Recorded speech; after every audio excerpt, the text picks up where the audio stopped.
Okay, we're live. We're going to be covering the US-backed anti-government, anti-monarchy mobs here in Bangkok, Thailand.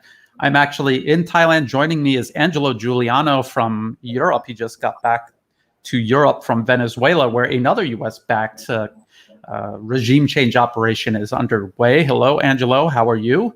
Hi, Brian. Doing great. It's I can see those images that we see all around the world, always the same. Like this.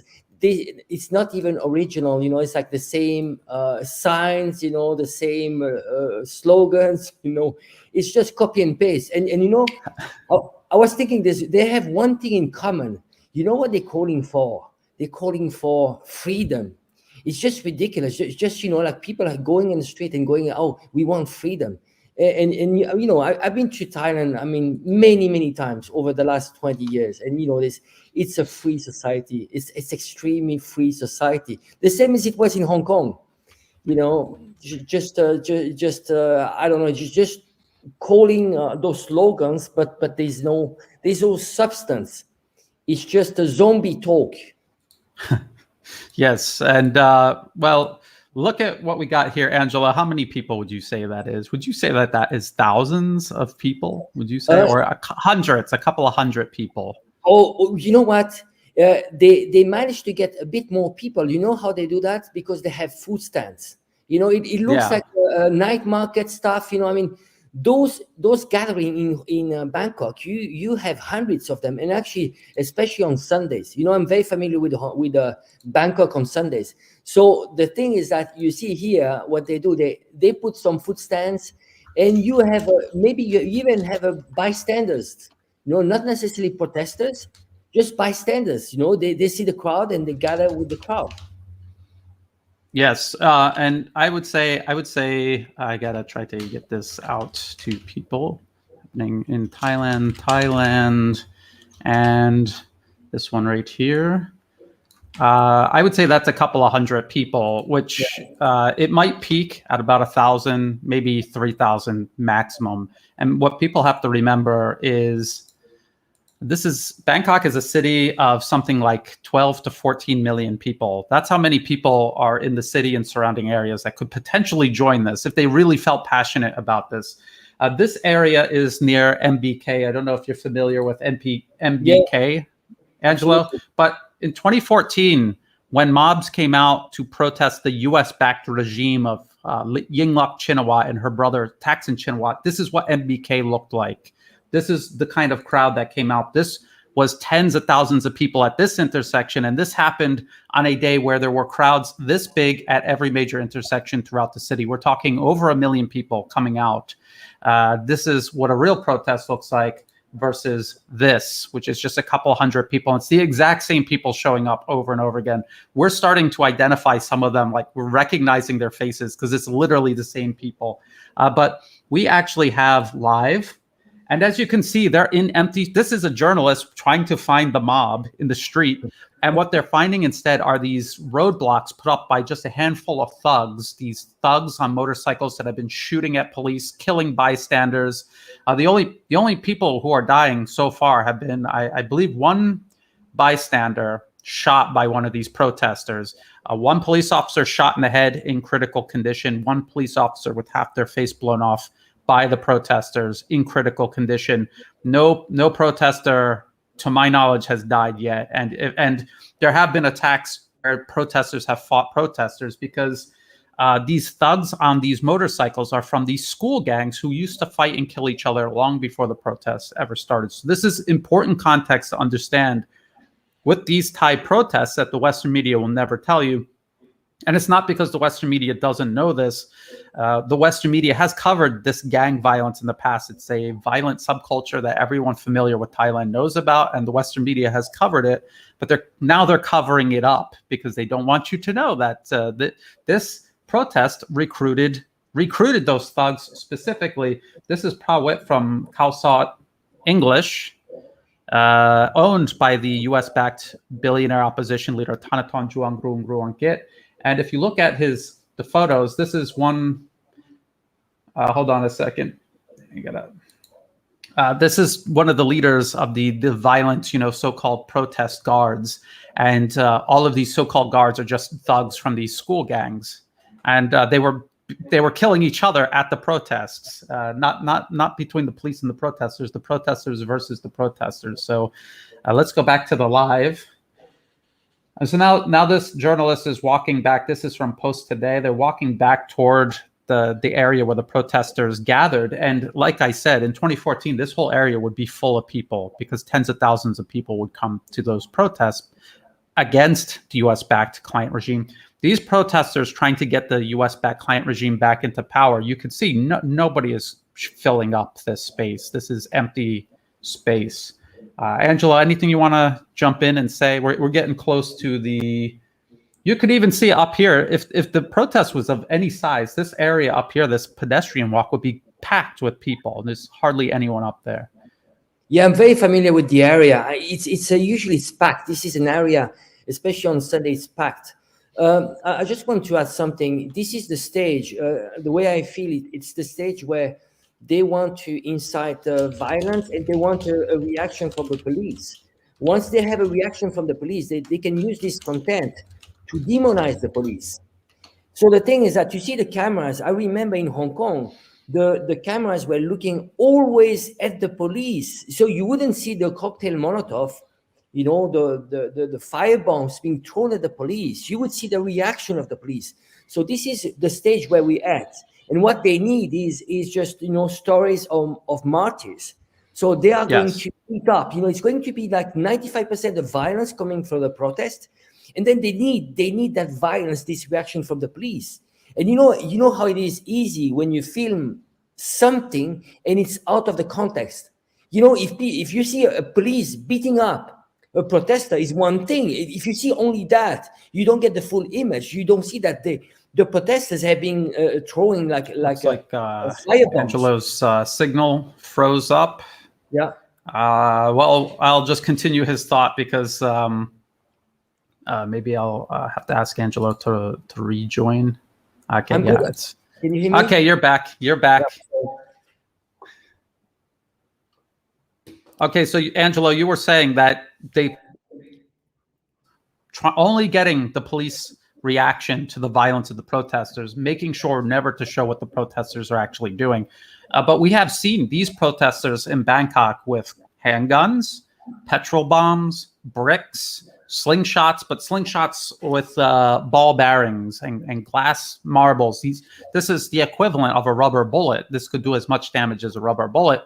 And that's what the police have been responding with, rubber bullets and tear gas. And the media has only focused on the police responding and never to what is actually provoking this. Then they will accuse the police of not following international standards. But as I've pointed out many times before, they never tell you what those standards are. And if you read the UN guidelines for less lethal crowd control methods, the Thai police are doing exactly what the UN says you're able to do now.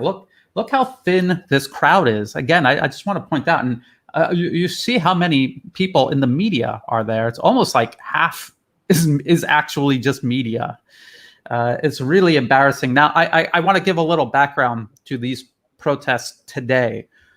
There was a court ruling this week where 3 of the leaders, including Anand Nampa of the U.S. government-funded Thai Lawyers for Human Rights, the judges ruled that this movement of theirs was not seeking reform. They were engaged in sedition. This was sedition, not reform. They say they're reforming the monarchy, but it's very clear they're trying to remove the monarchy, remove the current government, and also remove the military, the Thai military, as a independent institution, because these are checks and balances against foreign interference. So they're trying to remove them. That's what this is about. And in a wider context, this is about encircling and containing China. So they're destabilizing Myanmar next door to Thailand.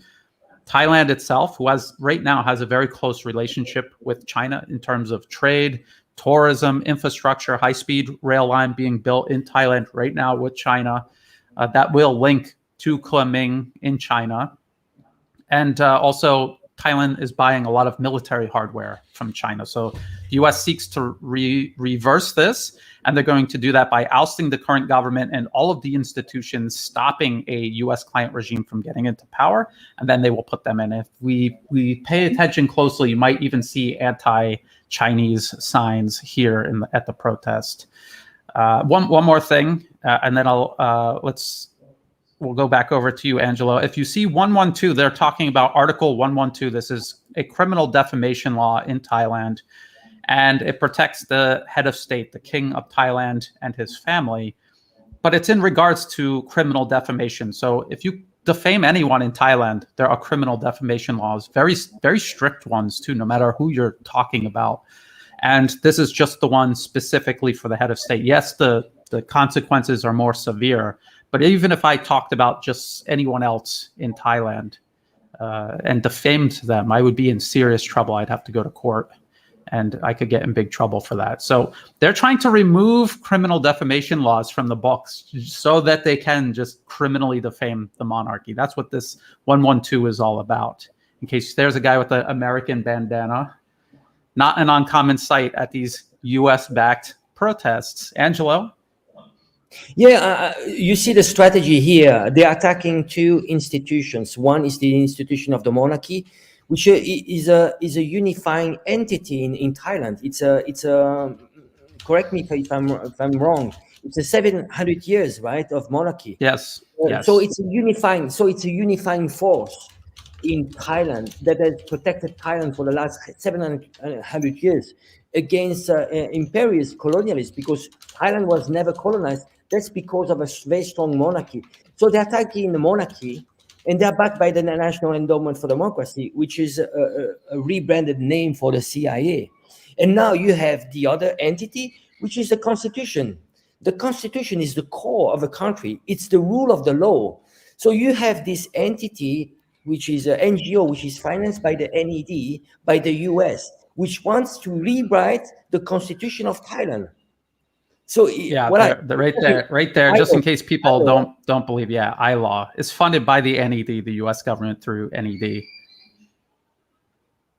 So anyway, go ahead, Angela. Yeah, sorry. You just be unthinkable. It would be unthinkable. A country, a foreign country that comes to your country, that finance an NGO that the sole purpose is to change your constitution. That's just ridiculous. So this is what is happening in Thailand, and it's a breach of UN Charter, which says clearly you should never interfere in other countries' affairs. And here, as you said, this is part of the proxy war, China-US. They want to Thailand to side for the US against China and against its own interest, because 30% of the trade of Thailand comes with China. Yes. Let's take another look here. So I think we got to try to get it to reload. So right there, you can see that is like the whole protest right there. That is the whole protest. And this is probably trying to claim that that's like something like thousands of people. And you can see that is a tiny amount.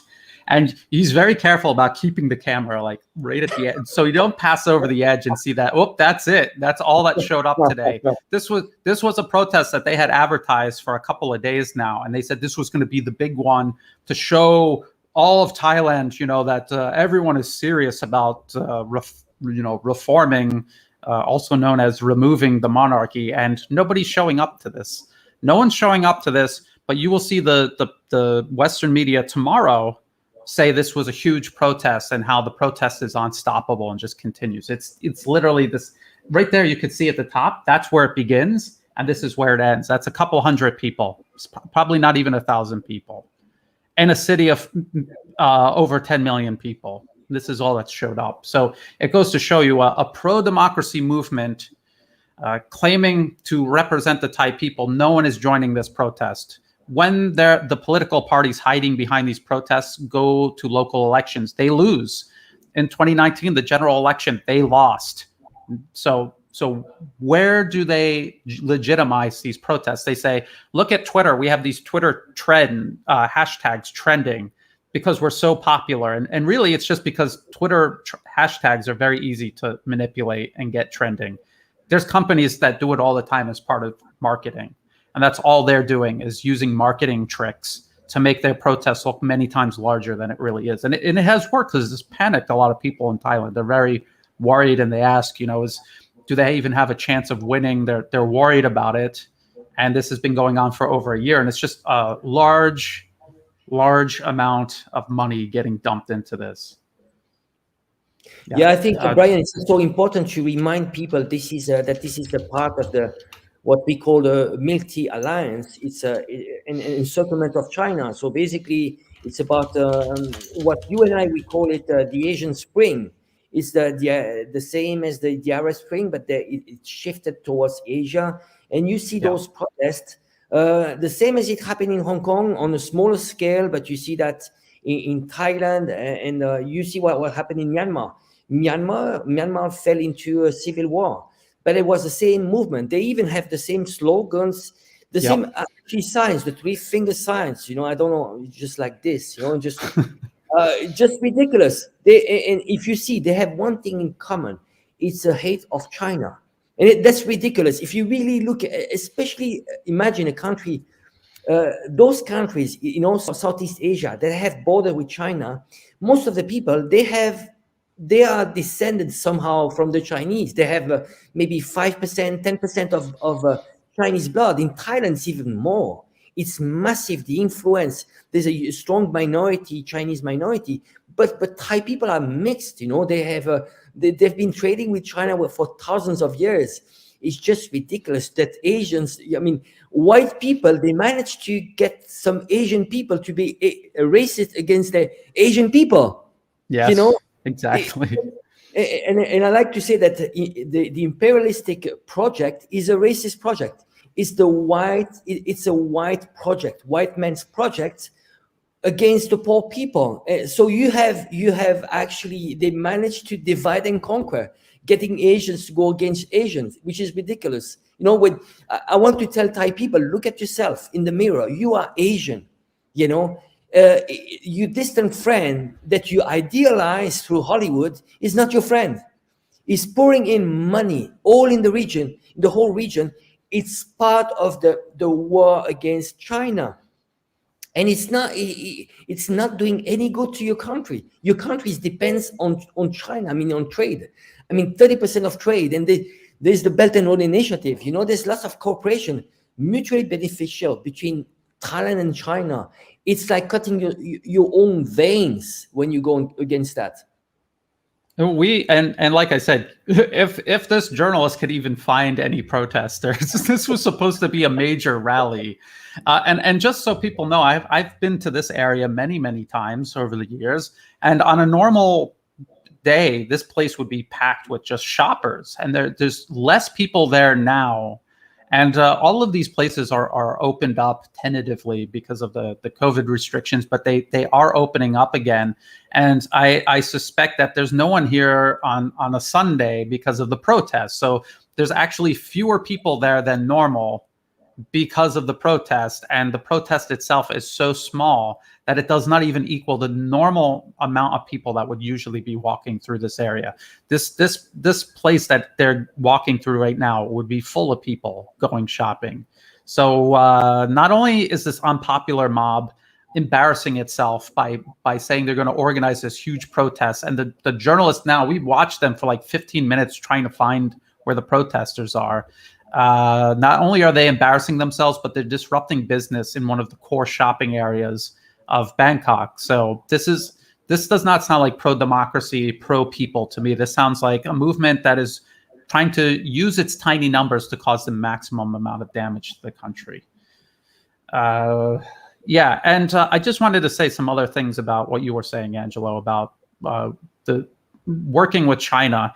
Even Vietnam, you will hear a lot of rhetoric come out of Vietnam that sounds anti-Chinese, but in reality, China is their largest export market. They just completed a metro in Hanoi built by China.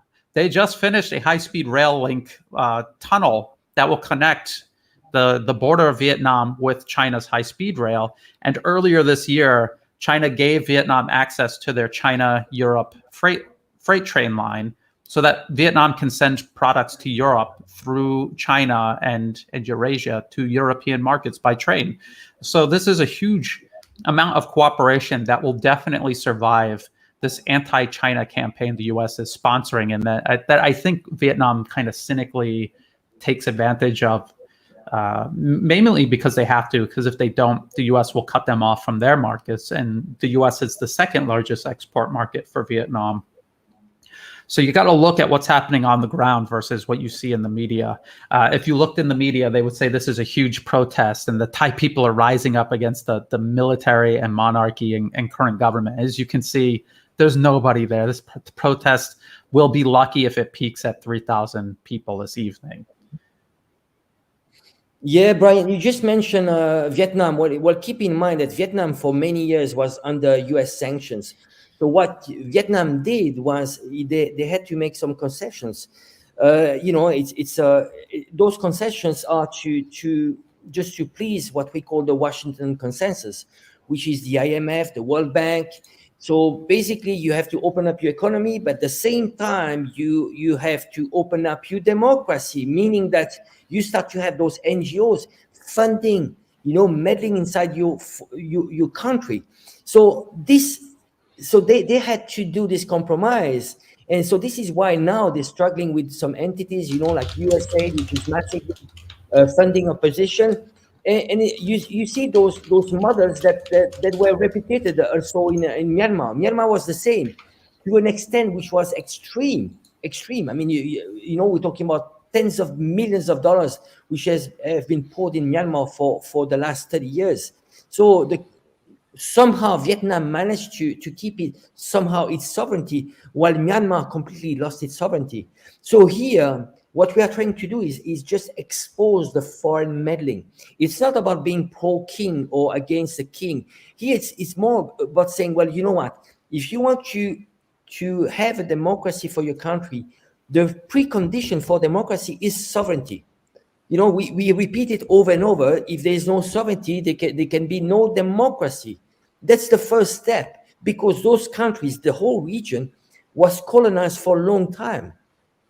So they haven't been decolonized. Why? Because there's this foreign meddling through the National Endowment for Democracy, the George Soros Foundation, USAID, and many other NGOs. And it's very, very powerful when you have those millions of dollars which are poured in the civil society. So this is what we're trying to expose. That's the most important. Exactly. It's about foreign interference, and these protests will swear that this is about democracy and human rights and freedom. And then when you start talking about U.S. funding, they either deny it. They know that it exists, but they try to deny it and cover it up because they know it's wrong and it'll expose their real agenda. Or they're oblivious to it because they just got sucked into this because it is a marketing campaign. And when you tell them, they have a hard time believing it. They refuse to believe it, even when you show them the NED website where all of the core organizations behind the protest are listed. They will have a hard time believing it because they have already bought into this whole thing. Now, there's a couple of things I want to point out here in this video. If they show this lady again, you'll see a little red foot clapper. It's like this thing that you wave like this and it claps, and it's a red foot. This is Thaksin Shinawatra, this billionaire hiding overseas. He's a convicted criminal and fugitive, and he is still running one of Thailand's largest opposition parties, Pheu Thai. He runs it as a fugitive, hiding in Dubai. He usually stays in Dubai. And this red clapper thing that you see some people carrying around, and the red shirts, this was from his movement. This protest is kind of like an evolutionary step beyond what they used to call the red shirts. In 2010, the red shirts burned all of this down. This whole area that you see got burned down. They had about 300 armed militants hiding amongst the protesters, fighting with police and soldiers. They killed nearly 100 people in total. The crossfire and the militants being killed and protesters getting caught. And so that was in 2010. That's how bad it was back in 2010. And then this protest is kind of an extension of that. It's the same leaders, it's the same money backing it, the same foreign interests backing it. they just dressed it up to look like a student youth movement to fit in with this Milk Tea Alliance. What would you call it? Marketing campaign, Milk Tea Alliance marketing campaign. You can see that people are starting to come up to these barriers. They have plenty of room to protest and make their voice heard, but they're going to come up to the barriers to provoke the police. And I hear all the time, oh, didn't the police provoke the protesters? There's barriers. There's barriers here. The police are standing behind them. They're not going near the protesters. The protesters are free to do what they want in that other area. And they're going to come up and provoke the police. You see them all coming up and doing it right now. This is happening right now. They're all getting in their face. They're going to try to take down the barriers, and that's when the violence is going to start. It happens every single time. Angelo, we've seen protests where the police were literally like 3 blocks away, and the protesters get on their motorcycle and go over to where the police are. And then when they start throwing bombs, like explosives at the police, and the police fire tear gas and rubber bullets back, they said, do you see, the police are starting the violence with us? Did you see that? And the media will really literally write that in their news reports. The police provoked the violence. And that's why we do these live streams, even though it's kind of tedious and boring. It's because it's good to see it with your own eyes, how it happens, and then how the Western media is going to lie about it tomorrow. And notice the police are taking pictures of all this too, because they have to get evidence, because they know that it's all going to be lied about by the media. They have a live channel. Did they do like the same as in Hong Kong? You know, in Hong Kong, because there was only one filming, very biased filming, you know, they were filming only the reaction of police. Now I think the police have a live stream. Is it like this in Thailand too, or no? Not yet? No, Okay. not yet. I have said that they need to do this, but no one has done this. The media here in Thailand is so biased. Most of the media in Thai language is owned by the opposition. There is some really good alternative media that will counter those narratives. And in English, there is zero. You and I, Angelo, are probably the only people talking about this truthfully in English right now. In the entire world, probably. I haven't seen anyone else doing this. But you know, I've been thinking about this these days. I mean, if you look at regular journalists. Okay, look at this lady. Yeah. This lady is notorious. She's at every single protest. She's shooting water at the police. And she's mentally ill. She is literally mentally ill, sick. And the protesters bring her every time to let her humiliate herself. She'll strip herself naked. She'll urinate publicly. There she goes. She's gonna get naked. That's embarrassing. Yeah, and she's mentally ill, and they're taking full advantage of this mentally ill woman. This is the opposition. This is what they do. This is how sick they are. And then they'll show her all day tomorrow, using her to advance their own political agenda, having no sympathy for her or her family and people who care about her. And they're just going to use her to provoke the police, hoping that the police will maybe hurt her or something. Or sometimes they detain her very carefully. Yeah, look, taking selfies with her because she's kind of, famous, but in a very negative. There's Prawit. You see Prawit? There's Prawit from. Yeah. No. There he is. But you see, Brian, in terms of media, what most media around the world, they're taking the information from the three news agencies, which is AP, Associated Press, there's Reuters, there's AFP, which is the French Agence France Presse. And that's where they take the news from. But those agencies are controlled by government, and mainly by the US state government. So basically, they give the direction. If it's anti-China, they have some direction. So what most Western medias do, they don't have people on the ground in Bangkok. So they are going to take Reuters, for the news, and they copy and paste. So you see, you have those three main agencies which are controlling probably 80% of the news in the world. And they are working for the big corporation, meaning they're working also for the US and for the West. Again, and that's the part of the imperialistic project. I mean, it's a neocolonialism, it's a new version. Yeah. And I was just gonna jump in and say, if I were to take a water gun like that and start shooting Jonathan Head from the BBC in the face while he was out, that would be called harassment, and the whole media would mobilize to write about how this guy is harassing journalists. And yet here they're going to pretend like this is totally normal to do this to police who are behind barricades and who are not bothering the. Now there's Prawit, and now Prawit claims on Twitter. He claims that the protesters are demanding to go to the embassy, the German embassy. And we've talked about this, how the German Green Party has their own version of the NED and how they have been funding opposition in Thailand. Also, they like to go to the police station with these agitators here in Thailand to support them alongside the British and American embassy staff. And so they're going to go to the German embassy because the German embassy has been playing a role, a nasty role, interfering in Thailand's internal political affairs. So they claim they need to get past this barricade to go to the German embassy. And so that's going to be their excuse for fighting with the police. Just FYI, that's what they're saying. Brian, how would you call, those people in the global South that are actually praising the West, that are actually, into submissions towards the West? I mean, you have a guy like Pravit that loves more his master than the master loves himself. He's going to the U.S. embassy and he's like, he's like a lap dog. So how would you call it? It's a syndrome. It's a syndrome of, it's a Stockholm syndrome. Because they, is it? I mean, of course, it's ignorance. But if only people would understand how colonialism work, modern colonialism work, and what it means just to have a democracy. Why would you go to an embassy or to another government and asking for sanctions or pressure when it's internal affairs? Thai people need to find their own system. And it's a process, but if you're asking for meddling, for foreign meddling, and you're asking for money, because they have one thing in common, it's follow the money.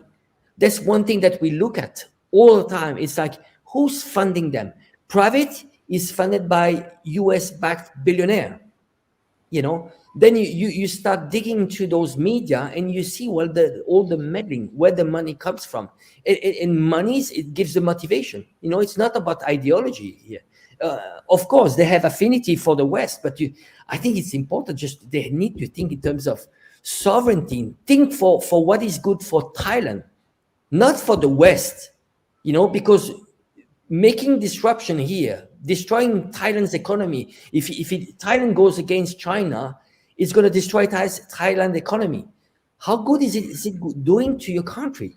Because you need to think in terms of your country. Not be the lapdog of the US. Just for the money. Or in the case of Private, I think it's ego. He's just proud to be. It brought you to be invited by the U.S. ambassador, which would be unthinkable.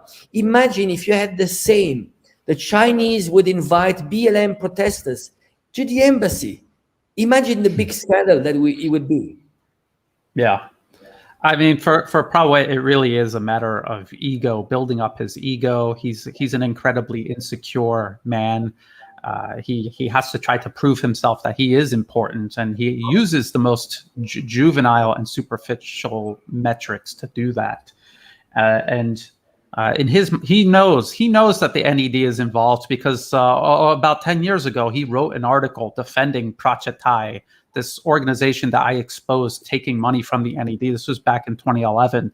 And I actually caused such a scene that PromptPay ended up disclosing their U.S. government funding on their website, but that was only one time in 2011. They have not updated it since. And then he wrote some article, trying to make me look like I'm a conspiracy theorist, imagining that the U.S. interferes in other countries abroad. And you have to think, like in 2011, the U.S. was occupying multiple countries with its military and murdering people in their own country because they would not submit to U.S. dictates. So think about that. What would be going on in your mind doing that? And he goes to NED sponsored events all the time, including just like a month or two ago, he was in Austria at an NED fund event attended by NED funded agitators, including Maria Reza, who got, the Nobel Peace Prize, which we all know is a joke. So that's who Prawit is. He knows what he's involved in. He doesn't want to talk about it. I have challenged him to a debate just yesterday. He has not responded. I know he saw the response, the challenge, but he will not respond to it. Because he knows that once you start talking about this, it becomes undeniable that you're doing something wrong. You know that it's wrong, and you're doing it on purpose. And he doesn't want that conversation to take place. So we see all the protesters are crowding up against the police line. They could have their protest in all of that space we saw. They didn't even come close to filling it up. They are choosing to advance on the police, fight with the police. The police will use their trucks, and then these will be the images the Western media uses tomorrow, claiming the police cracked down on the protesters, when it's so clear that the protesters provoked this. They could go in completely the opposite direction. There are no police. They have chosen to confront the police. So that's what we're watching right now live. This is live in Bangkok, Thailand. These are U.S.-backed agitators. You see them taking down the barriers right now. The police are withdrawing, and they'll start using the water hoses. So these are the peaceful protests. This is what we'll hear. These are peaceful protesters, and the police are just for no reason cracking down on them. And now they'll advance and they'll start hitting the police. Well, we're going to watch this happen. Yeah, so and you see the police withdrawing. So go ahead, Angelo. No, I think it's important to know that the priority of the police is to protect human lives. I mean, before property, they might destroy property, but I think if you really look carefully of what is the police function is protecting human lives, but not only who those protesters could hurt, but even those protesters, they are protecting their lives because when they start dealing with petrol bombs, you can kill people. And they actually, you mentioned that they sometimes, it can turn bad, like in 2010, where they were using real bullets, which by the way, AK-47s. I was in Bangkok. I was in Bangkok in 2010, and I was going to the center. I remember there was a no man's land that basically the whole center was completely blocked. They had concert there. They had big fightings, and I saw the whole burning. They burn. What was it back then? Was it the largest shopping mall in Thailand? Was it the largest one, or one of the largest? It was Central World. They burned that down. They burned down a historical theater. They tried to burn down the stock exchange. They attacked and tried to burn down one of the offices for one of the newspapers that they didn't like. That's the opposition. That's how they really are in real life. They're just like the mob in Hong Kong, extremely violent, but no one ever finds out because the Western media covers it all up. They deliberately. Not to interrupt you, but before I forget, I remember watching BBC journalists and others from the Western media tweeting live while covering it, hiding behind tanks with soldiers because of incoming grenades from the opposition militants, and then they would go back to their office and write about how the police and military were killing innocent unarmed protesters. It was surreal. You could hear like the grenades going off, and then you listen to the BBC, mostly unarmed protesters. That's how they would depict the protesters, even though they had war weapons.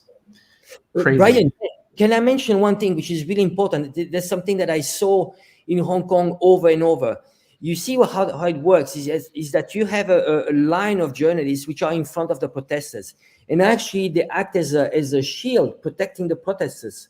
So I remember in Hong Kong, you had hundreds of journalists, and the threshold to get a journalist pass was extremely low. We had journalists that were 13 years old in Hong Kong. So you have this line, of hundreds of journalists in front of the protesters, and on the back, the protesters throwing stones. So when you have journalists on the front, how can you defend yourself? So you see, and because the worst thing that you want to happen is the police actually hitting like those journalists, which, by the way, I think probably half of them are fake journalists. It's just about putting a T-shirt, like a yellow shirt, the yellow jacket to look like journalists.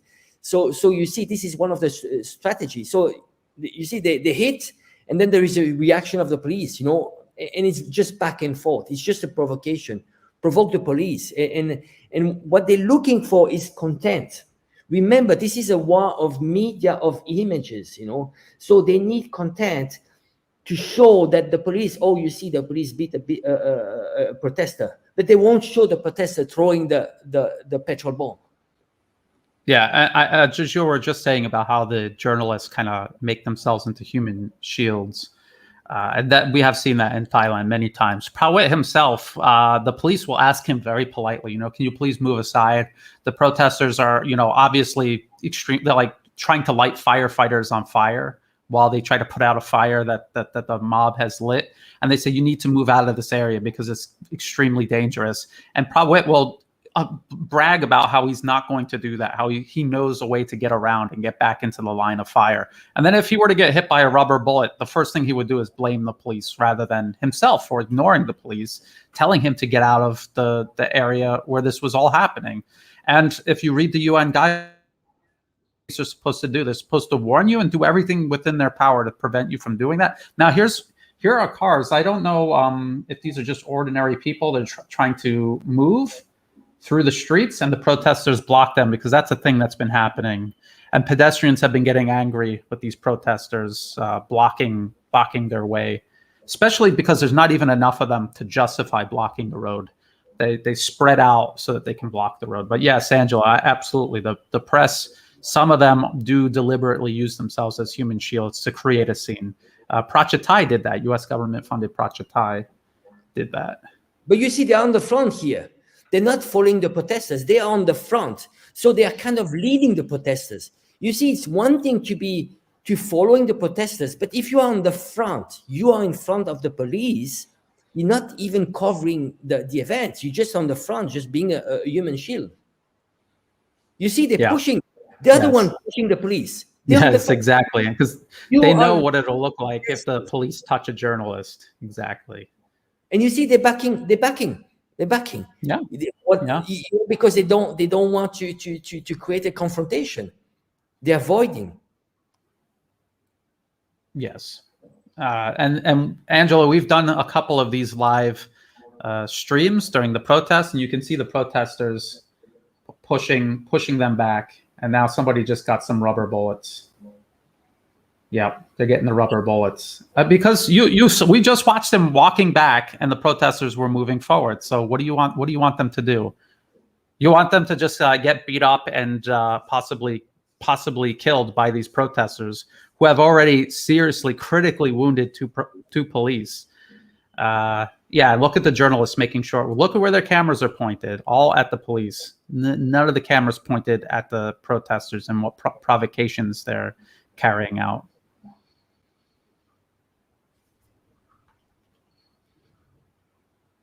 Yeah, the media is definitely playing a role in provoking the violence and covering it up. Well, look at facts. You know, I like to take to compare the riots in last year in the U.S. You had hundreds of people that died there. You know, the police was extremely violent. You know, remember you had police car running to protesters. Now I compare it to Hong Kong's riots.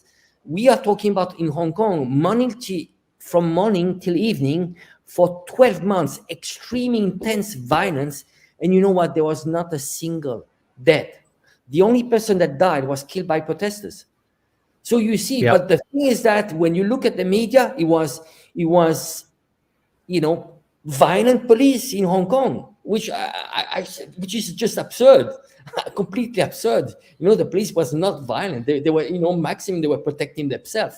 But so I would say I would be much more scared, you know, being in the US. I mean, when I see the police, I'm scared in the US. I mean, really, I am. You know, I went once into a football game in the US, and we were taking pictures, you know, close to a statue, and I had the police coming over with the baton, you know. So you know, and I know how the police are, you know, in Asia, you know, when it comes to Thailand or when it comes to Hong Kong. I mean, especially in Hong Kong, they see themselves they see themselves as a civil servant. They are serving you. You go to them, you ask for direction, for help, they are going to help you, not a repression force. You know, I'm trying to figure out who these people are laying down on the ground here, what they're doing. Got a bunch of people laying on the ground. These look like, who are these people? Well, Brian, remember maybe there's some other live also. I'll see if we can get some maybe other. for other lives. But it's interesting. We saw it a few times where they were so organized that they were distributing helmets. The same equipment that you saw in Hong Kong was exactly the same. The same tactics. In Hong Kong it was what they call the be water tactic. From Bruce Lee, which is basically you attack. It's kind of a guerrilla style. You attack and you retreat. Attack, retreat, and you spread. So the idea is to spread thin the police force and burning. Well, this is one common scene. It's just burning. Some burning pretty much everywhere. Yeah, so this was from earlier today. This is live. They brought in an ambulance. Well, I think that if anyone got hit by those rubber bullets at that range, they probably got injured. But then again, that's why you don't. And there's probably, you could see he's got the orange hard hat on right there, and so he's got to make sure he gets any little scrape or bruise. They do this ritual where they have to evac them and make a big scene out of it. Everything has to be, and then just remember when that police officer was shot in their head, people like Prawit and the rest of the Thai opposition media and the Western media did not report that at all. Or if they did, they reported it in Thai because it was big news in Thailand, but they did not report it in English to make sure that people did not know that that's what was going on. So, and then ask yourself, if you were really concerned about whoever was injured, would you be piling into the back of the ambulance like that to get a shot? But look at how many traumatic. We're talking about hundreds of journalists.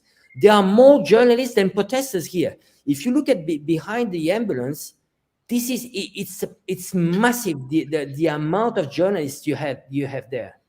So we're talking about anywhere between 20 to 50% are journalists. No protesters. It's pretty ridiculous. It's pretty ridiculous. And then the ones that are there are these mostly these guards and these school thugs, and then you do have like some people who really have just bought into it and show up at every protest. So like I said, it's a very small number. And then to think that they feel justified in provoking violence and blocking roads when it's such a small number in such a large country. There's 70 million, almost 70 million people in Thailand. And this is all they could scrape together for these so-called major protests. They should feel embarrassed. And what they should do is just stop and collect themselves. But they won't do that because they know every day that goes by, this is the government and everything in this region will be stronger, and they and their sponsors will be weaker. They know that. And so here the police are behind this gate, and you see the protesters are moving up to the gate. They won't stop. They won't stop until the police force them to stop. And what could their justification be for pushing the police back like that, following them, and then trying to get into the police station? What could their justification be for that? Yes, Ethan Johnson is talking about in Myanmar. Almost the exact same thing is going on in Myanmar, except it's much more violent. And the opposition has access to war weapons, and they have been murdering people there since the beginning. And the Western media has done the exact same thing there also. Cover up the violence, pretend it's only the military doing it. They'll say, oh, since February, 1,000 people died because the military is just killing unarmed protesters. If you were actually just going out and killing every protester you found, it would be 1,000 a day. It wouldn't be 1,000 in like almost a year. So these are little things that stick out that you can pick up on and tell that you're being lied to by the Western media. I think people should learn about really sometimes the definition of terrorism. Terrorism is using violence to achieve a a political purpose, and sometimes there's a fine line. When we are looking into Myanmar, this is pure terrorism. Remember, we mentioned this, like they're bombing schools. They want to force students not to go to school because they want to have civil disobedience. But civil disobedience is an individual decision. It's not about you put bombs in the school and then kids don't go to school and you say, oh well, civil disobedience is working. When you are killing village leaders, this is pure terrorism. And they are calling themselves freedom fighters for democracy, and it's exactly the opposite of democracy. This is fascism. It's just violence. It's my way, and my way is the only way. If you don't agree with me, then you are against me, and I'm going to kill you. So they are randomly killing civil servants. You're not even talking about militaries. We are talking about people that are employees from the state. And by definition, you are working for the state. You are working for the enemy, and I'm going to kill you. Why? Because they want to have a failed state. Failed state, it means when you have the whole administration that is completely failed. When teachers don't go to school, that's what they want. And they want people to be so upset that nothing is working that they turn against their own government. And that's the same experience in Venezuela. In Venezuela, you get to the point where people are like, you know what? We lost one generation, 20 years of suffering. And I'm like, you know what? Why don't you invade us? And it cannot be worse. And this is how much, sometimes it works. I mean, some people, they're like, okay, well, I'm starving. I might as well starve under US rule. That's how stupid irrational. people... Irrational. It's irrational. Now we see them, they're advancing toward where the police retreated to. And so what would the purpose of this be? This is them looking for a confrontation. This is not them out protesting, making their voice heard. This is them looking for a confrontation. So they are moving forward toward where the police were. And wherever the police go in the city, this is where they will follow them, because they are looking for violence. It is a tiny, unpopular protest. The only way they can make the news is with violence. They know, like, look up here. They know that if they were just out there protesting, this number would be like 100 people would be watching. Nobody's interested in watching a peaceful protest. They know that. They know they can't make headlines the next day unless there's violence. So it's the protesters provoking the violence each and every time, out of a necessity, out of self-preservation, because without it, the protests will just blow away. And because they've been doing this violence game every single day for almost a year now, people are even getting tired of that. They're getting tired of that. And they were destroying that one intersection, Din Dang. It's kind of near a housing area. And they were just destroying that entire region, burning everything down that they could get their hands on, fighting with the police. And after a while, people just got tired of it. They're just bored, like, oh, they're burning something down again today. And then they started ignoring it, and they kept escalating. That's why they started bringing guns and trying to shoot police. So this is what happens when your protest is dying. This is not what happens when your protest is thriving. Yes, I saw Ethan Johnson said about how some of the protesters were being killed by people on their own side. Yes, what we're worried is that will happen in Thailand. In 2010, that happened. Snipers were killing protesters on purpose to escalate the crisis. We saw one example, a video where there was literally a spotter next to the victim, and he moved him into position to get his head blown off. It is the most callous, cynical thing you've ever seen, and that's what they did to get a picture of this guy with his brains on the ground, so they could stir everybody up and escalate the crisis. So that's, and the same people behind those protests are behind these protests. So we have to be very careful and alert for this possibility. Yeah, I just want just to add up. Remember, Maidan Revolution in Ukraine was the same. You had snipers that were actually, they were killing policemen on one side and protesters on the other side, and we found out that actually, it was part of the plot, because they wanted to create martyrs. Once you have martyrs, when people, they see, my government is killing people, well, you got us, this momentum. And that's what they managed to succeed in Maidan in Ukraine. But you see the whole result. You see the step by step what happened in Ukraine. Remember all the steps. You had foreign diplomats coming over. You had Glucksmann, I mean, all of them, BHL, which is Bernard-Henri Lévy, all those puppets, they work for regime change. They're not working for their own country. They're working for the US. And so, and they need to gather this momentum, and it did work in Ukraine. So you had a democratically elected government that was overthrown. It was democratically elected. So you see, we need to analyze, different momentum, and it's really important to highlight that this is the same playbook. It's the same playbook, try to gather momentum, and we experience the same in Hong Kong. To the extreme that in Hong Kong, in order to brainwash kids, what they were doing, they were showing the documentary Winter on Fire. Winter on Fire was a documentary, just propaganda movie about what happened in Maidan Revolution in Ukraine. So you see, people, kids were manipulated emotionally, because when you see a movie, you want to be part of that. Oh, we are part of a revolution. We need to fight for freedom. And this is how they manipulated those kids. So you had this movie being showed for 1 year all around Hong Kong.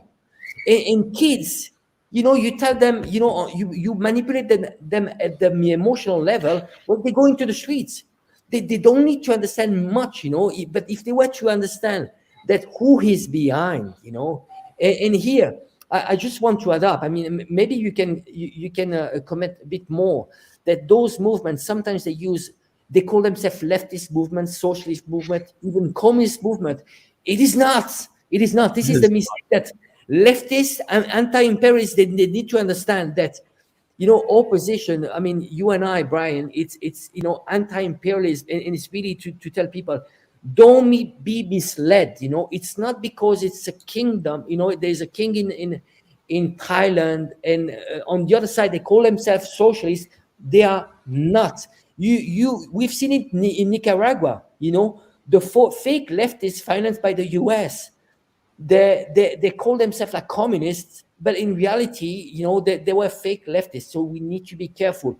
Many of those imperialistic pro-US movements, they call themselves leftists, but they're not. They're fake leftists, and they're backed, when it comes to Thailand, they're backed by 2 billionaires. There's Thanathorn and there's Thaksin Shinawat, right? Yep. So we'll always hear that these protests are left, liberal, progressive, and they're run. Thanathorn is a union-busting billionaire. Before he got into politics, he was busting unions at his family's factories. And then Thaksin Shinawat, he has the worst human rights record in Thailand's entire history. No one has killed more people than his government when he was in power. He did this supposed war on drugs. I think it was like 2,000 something people ended up dead in just 90 days, which is way more than has died in any of these political conflicts. So it's just incredible that these same people following these 2 billionaires scream human rights, democracy, freedom. Some of them even are talking about, very leftist ideas, labor rights and everything. And the people leading them are the worst offenders of all of these things. And then behind them is the United States, which is off the scale. It is imperialism. It is apex injustice. There is no injustice on earth worse than imperialism. And so this is what's backing these protests. Now, I've talked to some of these people at these protests. I always get accused of never listening to them or never going out and talking to them. I have talked to plenty of them. And when you ask them, what is it that you want that the Thai government is not letting you have? What is this freedom that you want that you think you can't have because of the government? And they'll say, well, I can't say bad things about the monarchy. And I said, well, what do you want to say? And it'll be some horrible accusation they have no evidence of. And when I explain to them, that's defamation. If I said that about you, I could go to jail. It's criminal defamation. You can't do that. And then even in the West, if you say certain things, you can go to jail for it. We were just talking about France and Germany and their Holocaust denial laws. You can go to jail for denying the Holocaust. There's a guy who had been in jail for like over 10 years now for that. And so other than that, is there, and like, okay, then you can mock and defame the monarchy, and then what? What are you going to achieve by that? And they'll say, well, the economy's bad. I have no money, and people are starving. And I said, if people are starving, and that's why they're going out in the streets, but look, there's only like 100 people out in the streets. If you're a country of 70 million people, and there's only 100, 200 people coming out every day because they're starving, that's pretty good. That's amazing. That is an amazing achievement. I think they should get some kind of award from the UN for that.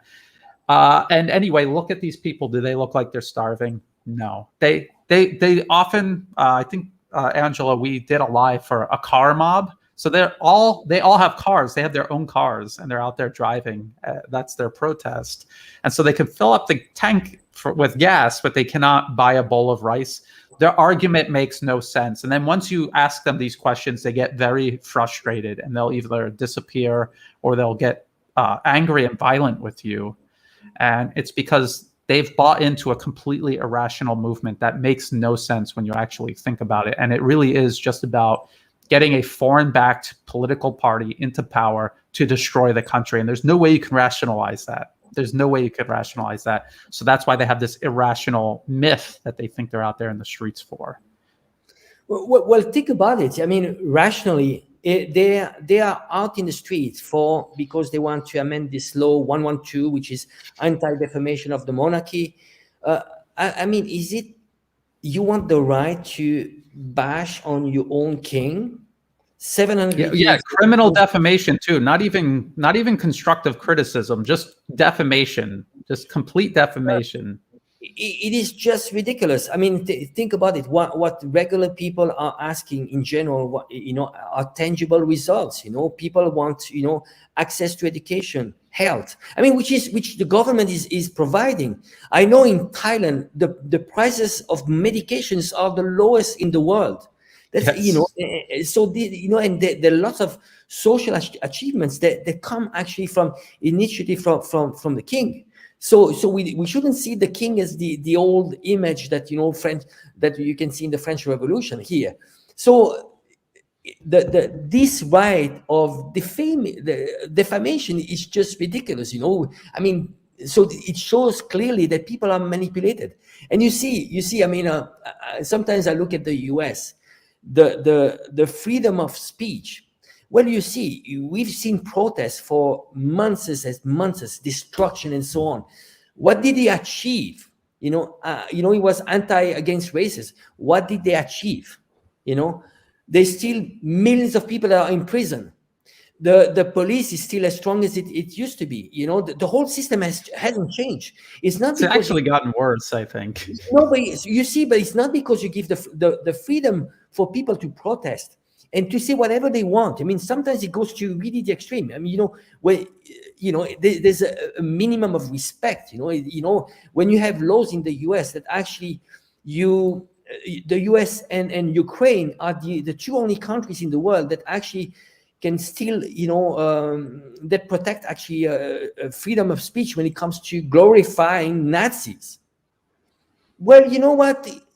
Is it the freedom that people are looking for? I mean, really, there are other things, and at the end of the day, it's really this right of protest that the West has. It's like, well, what do you achieve? And I like when you say, very often you say that Western democracies are sometimes a system of control. It is like this.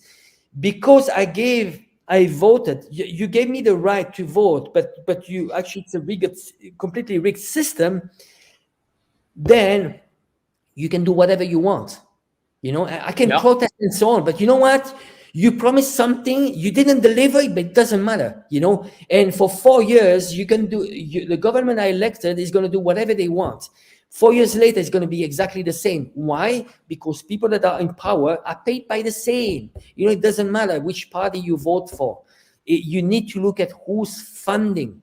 So you see, no matter where, like if it's in Thailand or if it's in the US, it's like follow the money. And very often what they have in common is big corporation. big corporation, and here in Thailand, it's a big corporate. You know, it's the U.S. interest. And the U. When I talk about U.S. interest, it's not the country, Brian. I think sometimes we forget to say, well, you know, okay, it's in geopolitics, it's the U.S. But if you dig a little bit more, it's the big corporation, because who's controlling the U.S. is not now. It's more a new order where you have the big corporation that are going to control, and they're meddling more. You know, I see the trend that, you know, before it was like more like NED funding. Now you have actually corporation funding directly those NGOs. You can have Coca-Cola, you can have actually the military industrial complex directly financing those NGOs. Yes, all really good points. I was trying to find this right here is Thai Inquirer. They're another one of these opposition media outfits, and they're very careful to protect who funds them. Someone's funding them. This is from earlier in the day. They're very good at keeping the camera within where the crowd is, so you will never know how big the crowd is or how small it is. They're very clever. They'll always give you like, they'll cut it. They'll make sure they cut it before you see the end of the protest. So they're very good at this. Thai Inquirer is doing a much better job than Prawit at making the protests look many times larger. But they do show the violence. They do show them breaching. And then what we saw on the ground was there was some protesters that got injured by the rubber bullets. But then again, we watched the protesters attack the police. If you attack police, what do you think is going to happen? Should the police just allow themselves to be brutalized by violent protesters who have for over a year been brutalizing people and critically injuring and even killing somebody? And the answer is obviously no. They have a right to defend themselves according to the UN's own guidelines on crowd control. And so this is the mob right now. They're just going to keep going to the German embassy because that's what makes most sense, right? Like, you're fighting for whatever it is in your country. Let's go to the German embassy. That makes so much sense. So that's what's going on right now.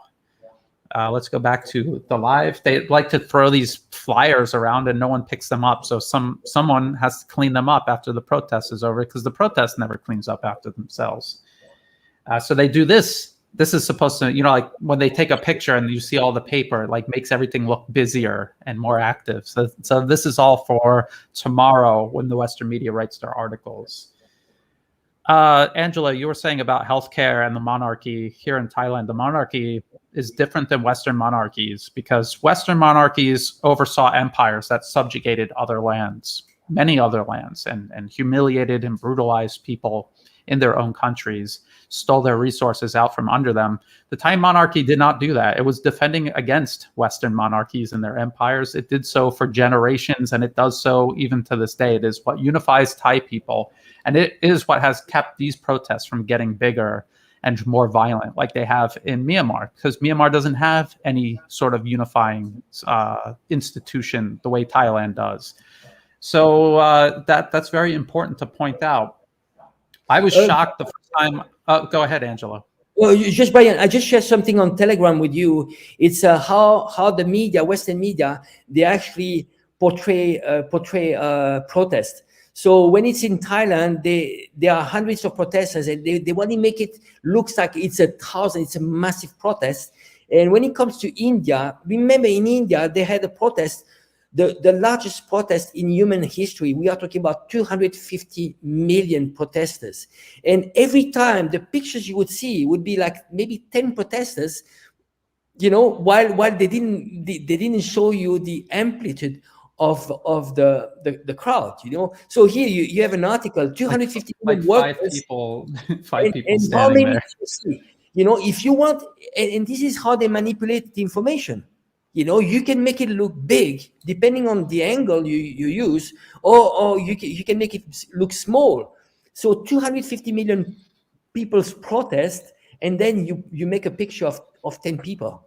How's that as a manipulation? You know, if you were an aerial picture, you know, that's much more impressive. Imagine, you know, in India, 250 million people went into the street. How much information did we get out of this? There's nothing. Why? Because India is you know, the region's puppet, US puppet.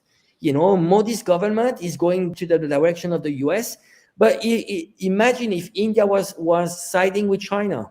Imagine, then you would have like, you know, they would call like you atrocious human right violation and so on. You know. Yes, it's. I'm looking at this other Twitter account, and they're like, I just want to show people how completely zero objectivity. So this is Thai Inquirer, and this is how they frame this. Couple hundred people in a city of up to 14 million people in a country of 70 million people, a couple hundred people blocking up a road for a completely illegitimate U.S. funded agenda.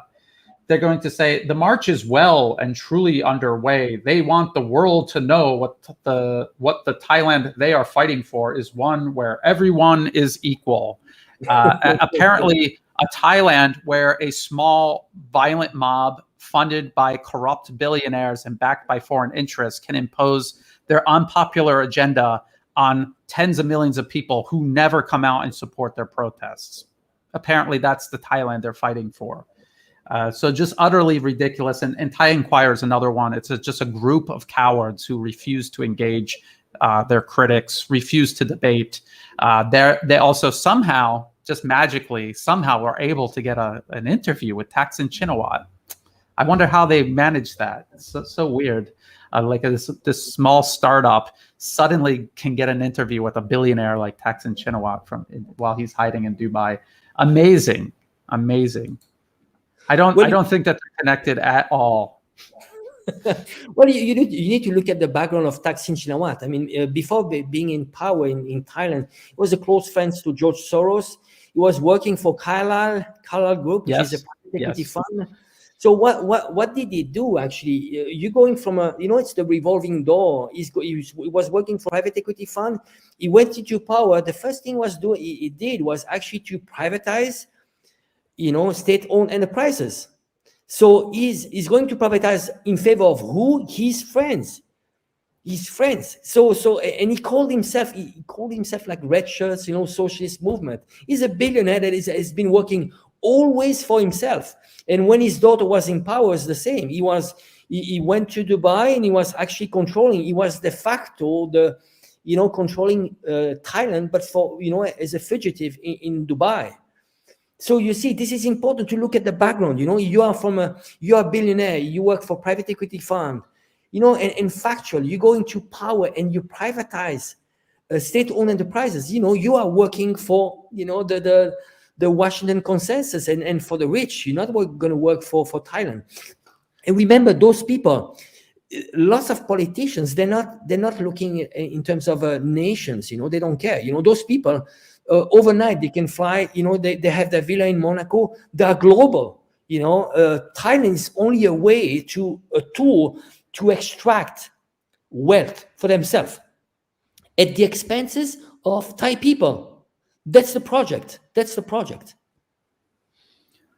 Yes, and I just think it's so funny because Thaksin Shinawatra, if you looked at Thailand before he took power, it was always moving towards benefiting the people in a much broader sense, like the health. He always takes credit for the healthcare, but that was already in the works by a completely different group of people before he ever came into power. It just so happened to go into effect while he was in power, and he took credit for it because it was very popular, the universal healthcare. But since he's been out of power, the people who kicked him out, the military coup against him and then also his sister, they could have undone that if they wanted to, but they didn't. They improved it even further because that is the trajectory of Thai society. Now, it's just ironic because these protesters always claim that the Thai king is like the Crown Property Bureau. This is all the property that the royal institution owns, and at least part of it went back under his name. And they're saying, see, he just wants all the money and power for himself. That should be Thailand's money. We should take all that money from him and give it to the state, which is ridiculous. And anyway, that's what Thaksin did, and they don't complain about that. But the thing that's ridiculous is that what the king actually did was, when it was under the Crown Property Bureau, the way it was, it was exempt from taxes. When he moved it under his name, it meant that any property that he has that is doing any sort of business or being rented out to anyone is now subject to tax and now must pay taxes. It was actually a very progressive reform, but you see how they twist everything around. And then when you're in front of a crowd lying about what the king did and getting people upset to the point of violence, that is not free speech. That's the same as yelling fire in a crowded theater. It's not true, and you're stirring people into action where they're hurting themselves and others over something that is not true. So you go to jail for that. That's not free speech. You're not entitled to do that. Yeah, just one thing, Brian. I had made a mistake. It was not his daughter, it was his sister, Yingluck Chinawat. Sorry. Yingluck, because Thaksin looks, I don't think he has much longer to go, and he looks very old, and his sister looks very young, so it's an easy mistake to make. Thaksin also has children who are now nepotistically getting involved in politics. I do believe his son is a non-contender. He has too many skeletons in the closet, but I think one of his daughters is marked to be the head of so another Chinawat trying to get into power.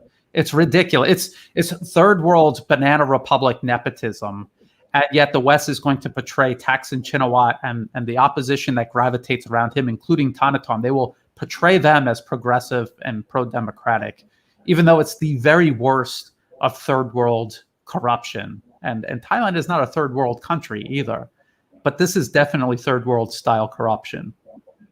Well, we saw it with Thanaton. Remember, Thanaton was excluded from politics because he was giving donation, and you have strict laws in Thailand when it comes to donation. When you start to have like billionaires giving donations, huge donations to political parties, you start to have the rich controlling, the elites controlling the politics. So this is the big risk that, those democracies, they don't want to turn into the democracies of the 1%, which you have in the US. When you look at who's controlling the politics in the US, is the 1%. And even Congress people in the US, they are all millionaires. You see a generations, Mitt Romney is $200 million worth. Nancy Pelosi, she was not long ago 150. She passed to $300 million. So you see, you have the democracy of the 1%, and they want to apply. They tried in Thailand, and Thailand, it did the right thing, was to exclude Thanaton from politics for bypassing the law, trying to bypass the law of financing political parties. So you see, they want to corrupt the politics and the democracy in Thailand, including the foreign meddling. You shouldn't have this foreign meddling. All those funds that are going through media to media, or they're trying to change the constitution. So that's what they're trying to do. And in many countries around Asia, they're suffering. They're having the same problem. Is that we want democracy, yes, but again, the money can control politics, and they don't want that. And this is why Hong Kong was kind of saved. We had a national security law, and they started saying, well, now the foreign, you cannot have foreign meddling, because we need to protect your own sovereignty above anything. Absolutely. And the national security law passed in Hong Kong is recognition of the modern state of geopolitics and the vectors through which foreign interference flow. And if you are a country that is not guarding against these things, then you are a country that is not defending yourself at all. You could have all sorts of tanks and submarines and helicopters, but if you're not controlling your information space, if you're not controlling your political space, the West can weaponize the people inside your borders against you. You have no one to put in those tanks or in those helicopters to defend your country, because the enemy has been created, stirred up from within. And this is why you need to have a national security law. The things the US does to a country like Thailand would never be tolerated in the US if it was another country doing that to them. Even the imaginary interference they claim Russia was engaged in, you saw how they reacted to that and what they justified doing by citing that. Imagine if it was actual real interference on the level the U.S. engages in against other countries. It's a slow and painful process. You see, the Thai government has not taken many steps to do any of that, and it's hard to tell whether they're just being extremely patient because they know this is burning out. I mean, these protests are tiny, embarrassingly small. Again, in 2010, 2009, 2010, when the red shirts came out to try to get Thaksin Shinawatra, this U.S.-backed proxy, back into power, they would have tens of thousands of people in the streets every time. Yes, it was artificial. They were busing people in that they paid to get on those buses, and they scraped them together from all four corners of the country. But that's what they were able to consistently do. They cannot do that anymore. This is all they have in a city of over 10 million people. This is all they can scrape together. This is actually very pathetic. So maybe the Thai government doesn't want to confront the U.S. more openly by banning the NED or something like that, because that would be controversial. The U.S. would react to that for sure. And they're just going to let the protest die on its own. Hard to tell. It's hard to tell. It's very frustrating for ordinary Thais. I could tell you, Thai people talk to me all the time about this, and they're very frustrated that there aren't any national security laws to put an end to the NED and these organizations taking their money here in Thailand. It's just such blatant interference, and it drives people crazy. Yeah, I think that there's also you mentioned the information space, but when we talk about the information space, it's also the social media space. It's controlled by few platforms, Facebook, Twitter, and so on. And those platforms, they can control the algorithm, and they can censor people. Imagine, remember, not so long ago, a huge breach in terms of democracy was internal in the US. You had a president that was elected, that was in power, that was actually banned from social media. I mean, talk about, they want to export a democracy where themselves, they censor their own president. What an hypocrisy. It's not about being pro-Trump or against Trump, but this is, it's factual. So you see how powerful you have those social media platforms. They become more powerful than presidents. So what those countries, additional to national security law, they need to do is to control the information space, including social media.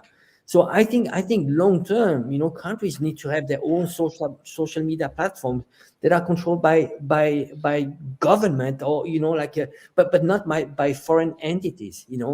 Because you saw, remember, they even Twitter, they created their own emoji when it came to the Milk Alliance. Remembering, yes. Milk Alliance is an alliance against China, which comprises Xinjiang, separatist group, Tibetan separatist group, Malaysia, separatists, Hong Kong, Myanmar. So the whole front, this is why I don't understand, but just they're going out in the street, but they have a common motto, which is anti-China, and it's really, it's hard, well, they don't get us a chance to debate with them, every time, we try to debate with them, but we ask that, if we were to ask them questions, I mean, why would you be anti-China? Just a few questions, very simple, and the problem is that they hit the wall, because once you start exposing what they are, they are foreign agents. What they are doing has been existing for 50 years. It's the same as they did for South America. South America, there was this Monroe Doctrine where they overthrew government over and over until they can manage to put a puppet regime. But you know how many people they manipulated? With the same slogans: freedom, democracy, you put some funding, you control the media, and then you change the whole society, because you don't need in reality, you don't need to have more than 50%. It's about controlling a minority which is politicized, which is willing to break the society avok, to create a chaos. Because politicized people, if you look around, you ask people, Well, it's maybe 5 to 10%, that are really politicized. So it's how I can capture half of this 5 to 10%, and then I can stir up problems, and create chaos. Yes. I just wanted to point this out real quick. So this is where the Western media gets their information from. They get it from people like Prawit, who is openly, I mean, it's not any kind of secret that the newspaper he works for is ultimately owned by the family of the US-backed billionaire opposition leader. And so this is where the West is, they follow him specifically because they know he will sing the same tune that they need to sing to their readers, to their audience. I just thought that was interesting. These European media, American media, will always be contacting him and asking to use his footage. Now, let's go back to anyone who's just joining us. This is live in Bangkok, Thailand right now.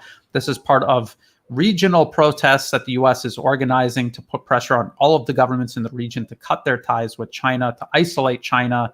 And I think that's a very important background. So someone, Eric Deniz, asked a question in the comments section about the U.S. talking about war with China by 2025. Could that be true? Yes, it's definitely something they are preparing for. Probably before 2025, as a matter of fact, because the window is closing very quick. The disparity between the U.S. and China in terms of economics, military power, political clout, that disparity is closing. And so with it, the window the U.S. has to do anything, to use its military advantage now against China, and not to militarily defeat China, but to destroy its economy and set it back economically. And that way, the U.S. can buy itself some more time to reassert itself over this so-called international rules-based order. And when you really think about how incredibly insane this agenda is, because you have to think about it, China has a population 4 to 5 times the size of America's population. Why wouldn't China have a bigger, more powerful economy? It's just, all things being equal, if all human beings are equal, why wouldn't China have a bigger, more powerful economy? For what reason could the U.S. justify trying to deny China having a bigger, more powerful economy? It really, when you really think about it, it is completely insane what the U.S. is pursuing here. And it's so unjust and wrong, just plain wrong. And it is a policy that is leading everyone on Earth toward disaster and disrupting peace and stability, which in turn disrupts human progress.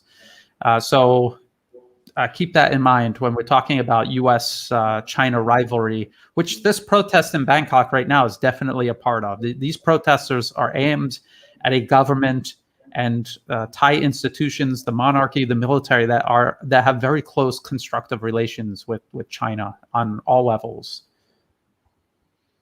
Yeah, I think it's good that you mentioned this window of opportunity, which actually we found in the RAND Corporation think tank paper, where actually the US can attack China within this time period. After that, it would be very costly for the US to do that, and it would be not necessarily in the form of direct confrontation, but maybe a blockade. And you see, China is very dependent on oil and gas, and where does the oil and gas come from? It's mostly by sea. So, but the Belt and Road Initiative has been a provider of alternative routes. So you see now where the US has been attacking China is on very critical places. Myanmar, remember, there's a if there was a blockade, actually they can actually block from the pipeline they have in Myanmar. Xinjiang, the same. You have a lot of gas and oil that is going through Xinjiang, and what happens that so the blockade would work there. Stir up problems in Xinjiang.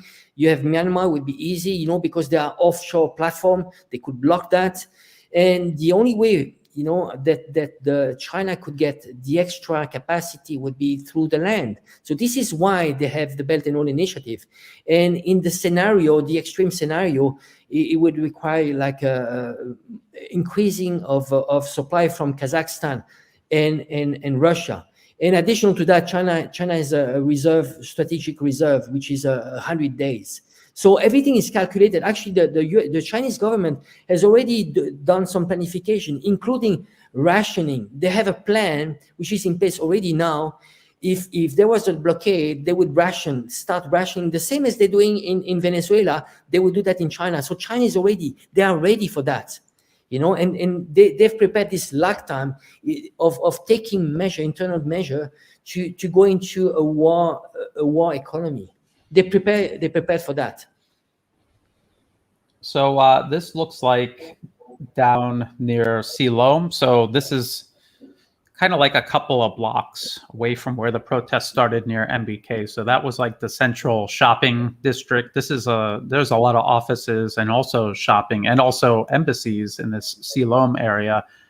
And again, they're for some reason they're headed to the German embassy. This is because they're complaining. They say that it's a constitutional monarchy in name only. It's actually an absolute monarchy where the king controls absolutely everything. But at the same time, they complain because the king has a son who studies in Germany, and he travels to Germany and spends a lot of time there to be close with his son. And so then they complain about him being in Germany and never doing anything for the country. So how could both possibly be true? He's this oppressive absolute monarchy, or he's this absent negligent monarch. Which one is it? They can't make up their mind. They just tell you both stories, hoping you believe one of them, or that at least one of them justifies them acting out like this. In reality, they want to remove the monarchy, the military, and the government. They don't know. These kids on the street have no idea why they're out on the street. They honestly don't know. There's another American patch. Like, I know it's a fashion thing. Some people have. They don't even think about it. It's just ironic that you just keep seeing American flags popping up in this mob. But yeah, they're going to the German embassy because I'm imagining somewhere in their foggy mind, they think that it's connected because the king travels there often. So they're going to ask the German embassy something to do with the king. It's so convoluted and makes no sense except to them. It only makes sense to them. And only if you don't ask them questions about it. Because once you start asking them questions about it, they'll realize, no, this makes no sense at all. And this is Angela, this reminds me exactly like when I used to talk to protesters online from Hong Kong or Myanmar or Malaysia. They all sound exactly the same. This is Lumpini Park. Right there is Lumpini Park, which is kind of like Thailand Central Park, Bangkok Central Park. And it's right near the Siloam area. So that's where these protesters are. And again, go ahead, Angelo.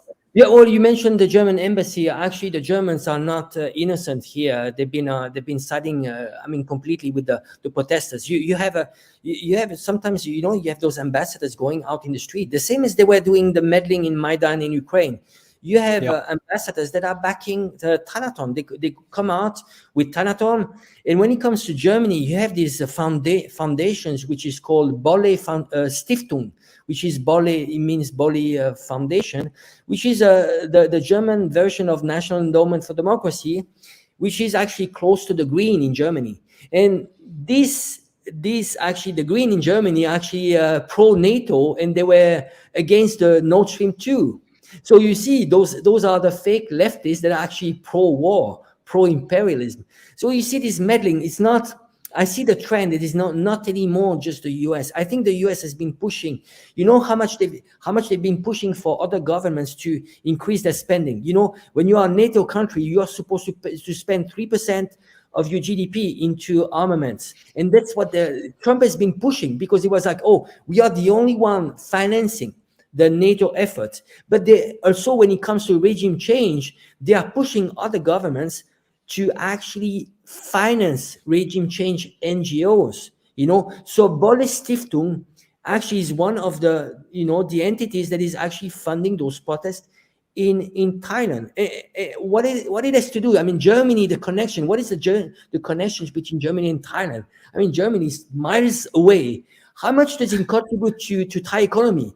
I mean, really, it's extremely marginal. I mean, Not almost nothing. It's like like I checked it too. Like the German, like no imports, no exports. It's a very, I mean, not nothing, but it isn't it's not something significant. It's not of any concern to Germany, and it's not of any concern of Thai people what Germany thinks or says or does. But I have noticed that, Angela. I have noticed in recent years, countries like Canada, the UK, Germany, Australia, they're stepping up and taking over what the US used to do, because anytime the US speaks up, people know that they're meddling. They know it's interference. They know it's malign. And so now they're kind of outsourcing it through their allies, and it's taking a long time for people to catch up and realize that nope, if Canada is just doing what the US told them to do. Australia is just doing what the US told them to do. The Green Party in Germany is just doing what the US told them to do. And it's not in the best interest of Germany or Canada or Australia. It's in the best interest of this very small handful of interests in the US, because definitely not even the American people. If I ask Americans, hey, do you want your money going to sponsor these mobs in Bangkok? I mean, they couldn't find Thailand on the map. They would probably point to Taiwan if they could find Taiwan on a map. And so, no, they definitely don't want their tax money going to this. They want it spent at home, just like any taxpayer anywhere in the world. So it's just all these things that you and I are talking about, Angelo, today about these protests. These are things you will never see in any Western media report about these protests.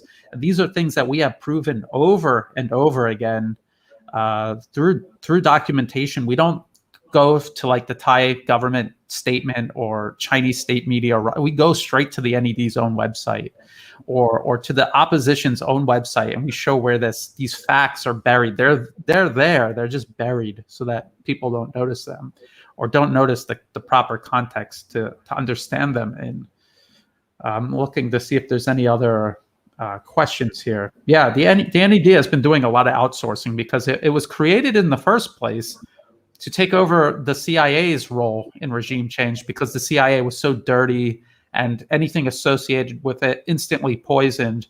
And now the NED is becoming another notorious three-letter set of letters, right? Like CIA, NED, anything attached to this is toxic. So now they have to fall back and dig a new trench. So Henrik Boll's Foundation or Open Society or something like that. But it's still the same agenda.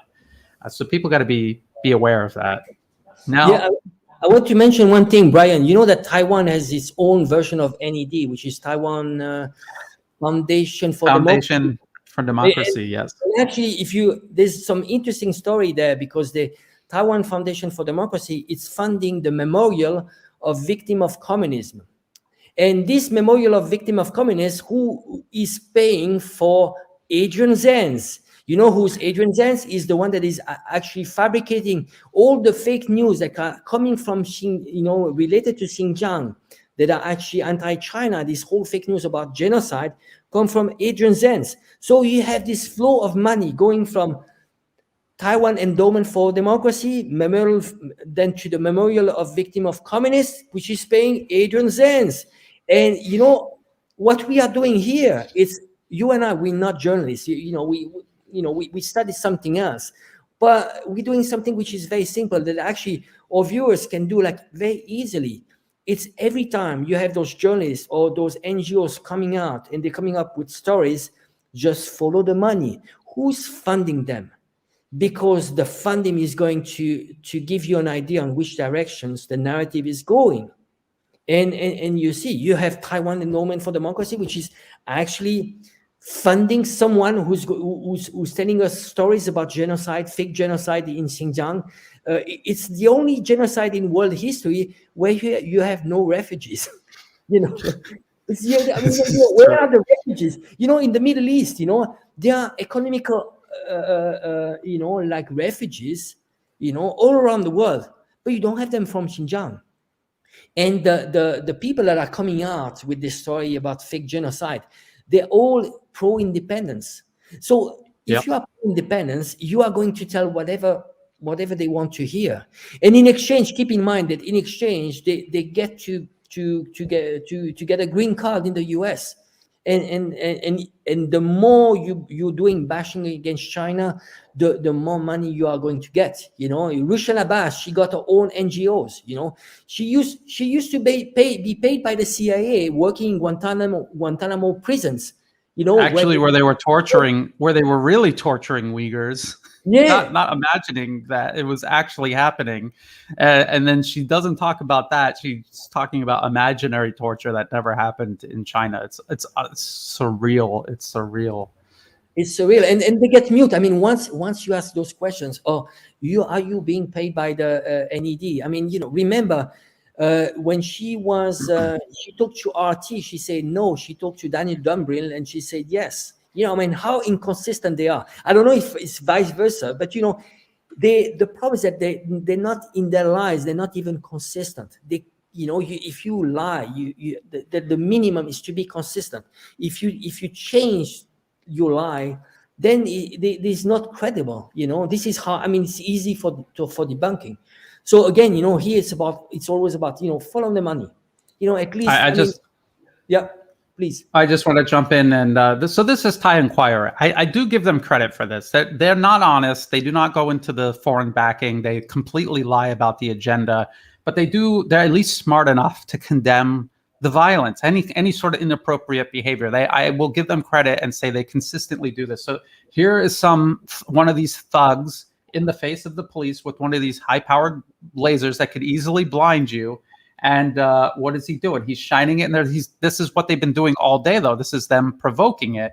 And I just want to point this out because you remember how heroic they made this sound here. This little the march is well and truly underway. They want the world to island they are fighting for is one where everyone is equal. But this is the only thing that they end up actually doing during the whole protest is just bullying people, beating people up, fighting with the police, destroying public and private property. That's all they do every single protest for over a year now. And so I just wonder, like, Thai Enquirer admits this. I know they're opposition media, and I know that somewhere their funding is coming from someone on the opposition. I know that. It must be.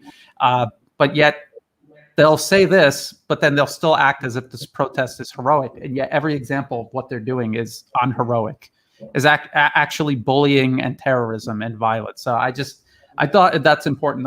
This is their most recent tweet 2 minutes ago. So this is updating. Everything we're showing you is live or recent, just updated. Let's check on Prawit. This guy is just a day late and $1 short. But look at the picture, you know, the profile picture there, up there, you know, it's all about himself. No, up, you know, there. You know, he wants to make it look like he's a president, you know, in front of many cameras, he's giving a speech.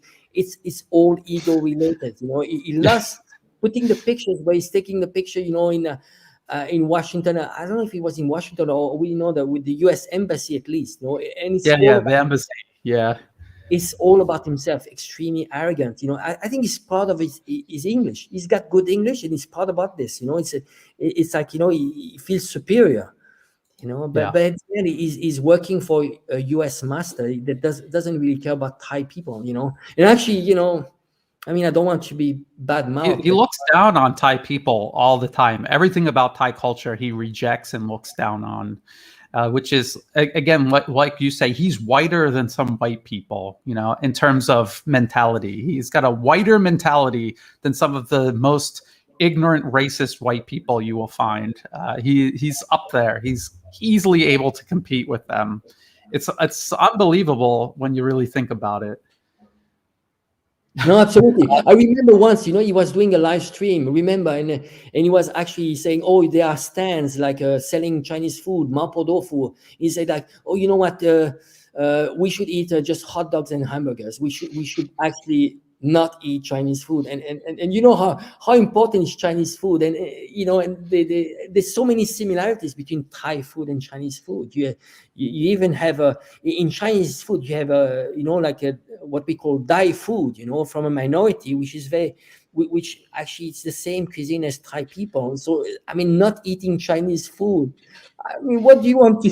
I mean, you know, I mean, people that's what they like. You know, why would you want them to eat hamburgers? It's just ridiculous. It reminds me of the movie, you know, like about self-hated Jews. Yes. Yeah. That actually are neo-Nazi, and they hate themselves, and he looks a bit like this, a self-hated Thai person. Absolutely. Someone in the comment section said their name is Bargain Ninja. They say the Anglosphere naval posturing in the South China Sea is a return to form as the old racist imperialist self. I agree with that. And they're using freedom of navigation as the new gunboat diplomacy.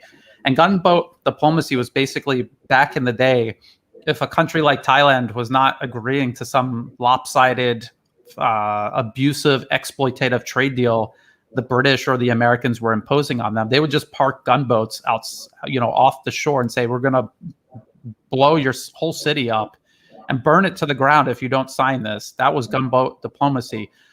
And the South China Sea naval posturing is kind of like that, but also so is this mob. It is a modern day form of gunboat diplomacy. If you don't cut your ties with China, we're going to put these mobs of practically brainwashed zombies out in the streets. That who is this lady? She is she's from one of the opposition parties. I believe she's with Move Forward, and which is what Tanaton's Future Forward Party morphed into Move Forward. And that's what they're like, lurking in the literally lurking in the shadows, following and hiding behind the protest every single time, because they pretend it's youth led and youth organized, but it's so obvious this billionaire and his party are the ones putting them out on the streets and backing them. And this is why when you ask kids questions, they can't answer them, because they're just repeating what the academics associated with this party. There's this guy Pia Boot who studied in France. His wife is French, and he dreams of recreating the French Revolution in Thailand. And I guess he slept through the part where, after the French Revolution was over, they all started killing each other, fighting over power, and then Napoleon consolidated power and went from a kingdom to an empire. So a step in the opposite direction they thought they were going. And people in Thailand today promoting the idea of a French Revolution, they sound so ignorant talking like this, knowing that where the French Revolution led. And France today is still not a democratic, free country. It's just such a joke to even think that it is. It has been totally subjugated by Western special interests, and the people in France have no say or control over their future. And so you're trying to recreate a failed system in your country. Why are you doing that? He's an academic. He's supposed to be a real smarty pants. I haven't heard him say anything smart ever. Yeah. I'm willing to stand corrected if someone can find me something smart he ever said. Yeah, but I think it's really important for people to learn about French Revolution, because there's lots of revelations. It's like the pawns, they were used by the bourgeoisie to fight the bourgeoisie's wars, and then the poor were asking for bread. That's all they were asking. They were not even asking for democracy. But at the end, they managed to exchange one master against hundreds of masters, because you have the bourgeoisie that was gaining power, and the poor, they were just manipulated. And this is how the people are manipulated. And then Napoleon, how he managed to destroy the opposition? He just sent them to war. He had the biggest army in Europe, and he was just, and it didn't matter. And there was a very good way just to destroy the opposition, because all the people from the countryside, they were sent to war. It was either, and there were internal wars, where the people that didn't want to go to war, imperialistic war, they were killed. We're talking about thousands and thousands of kills. So you see, the problem is that a lot of people, they make snapshots of history. I think it's so important that the only way you can understand today's event is by learning history, because everything, you need to go back to World War II, World War I. And if you want to talk about concept of democracy and talk about the French Revolution, well, you need to learn about the French Revolution, what exactly happened, and very often they are manipulated. In France, May 68, it was not a leftist revolution. It was backed by the US, and many examples like this. It's just that people, sadly, people learn about history only through watching Hollywood movies. And you know what, you know how it is, to give you just one example, after World War II in France, they made some surveys, and around 80% of French people, they said that the World War II was won by the Russian, by the USSR. You know what? Now it's reversed. There is a large majority in France that believe that the World War II was won by the Americans. So you see how Hollywood manipulates the mind of people.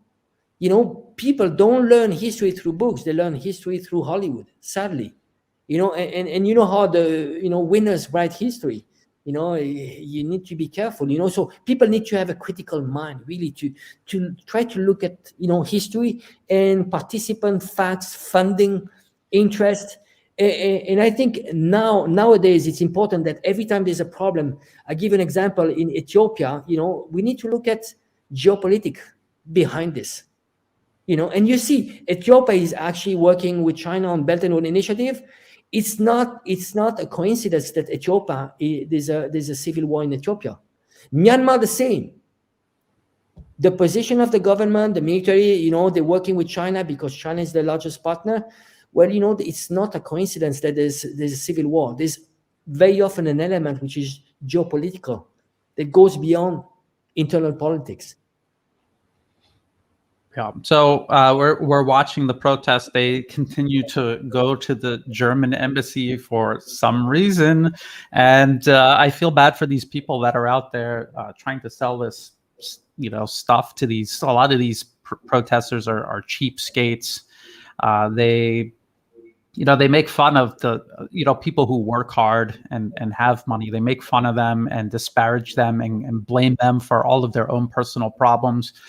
A lot of those protesters you saw fighting with the police, those are people who choose willfully not to work and to get into substance abuse and gambling, and this is how they live their life. They're part of these violent gangs that fight each other, even long before this political crisis started.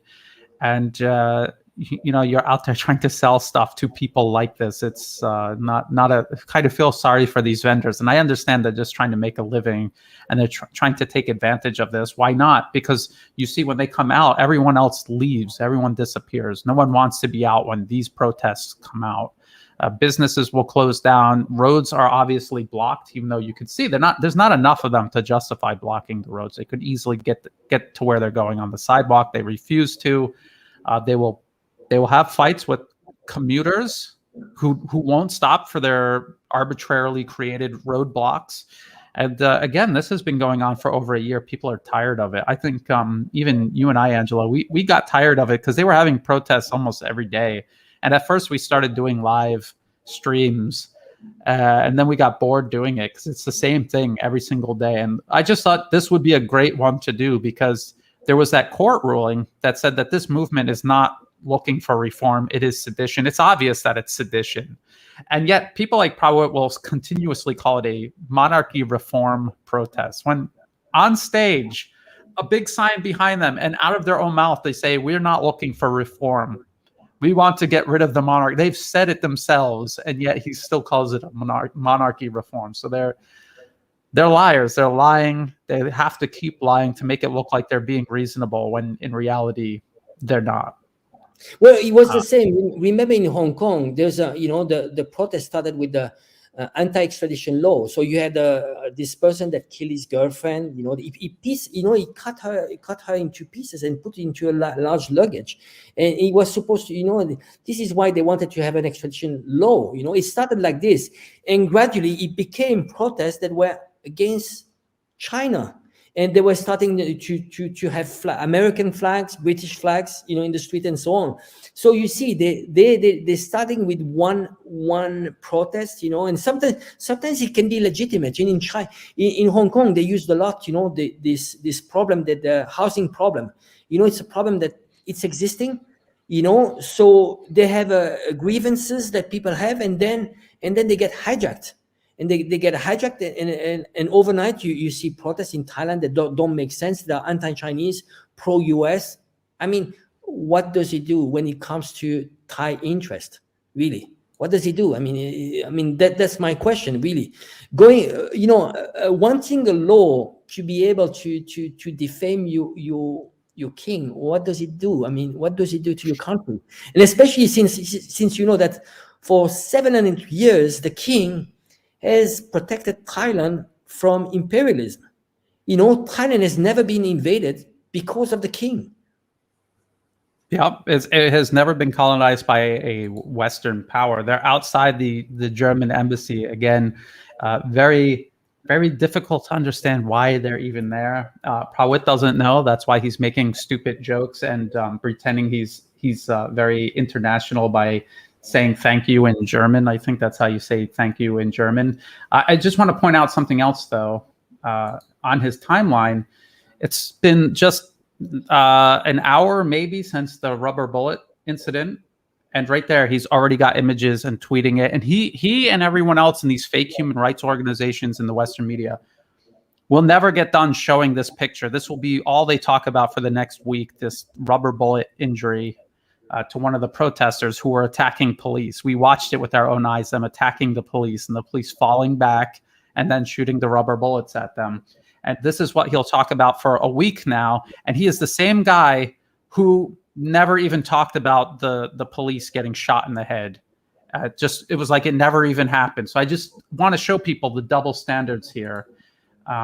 Let's see if there's an update from Thai Inquirer. Nope. So let's go back to the live. So here they are. They're just clogging up the road and sitting outside the German embassy now. Not sure what they'll do after this. Not sure if the ones on the motorcycles will break off and try to kill some more police tonight or what, but we'll just keep an eye on it.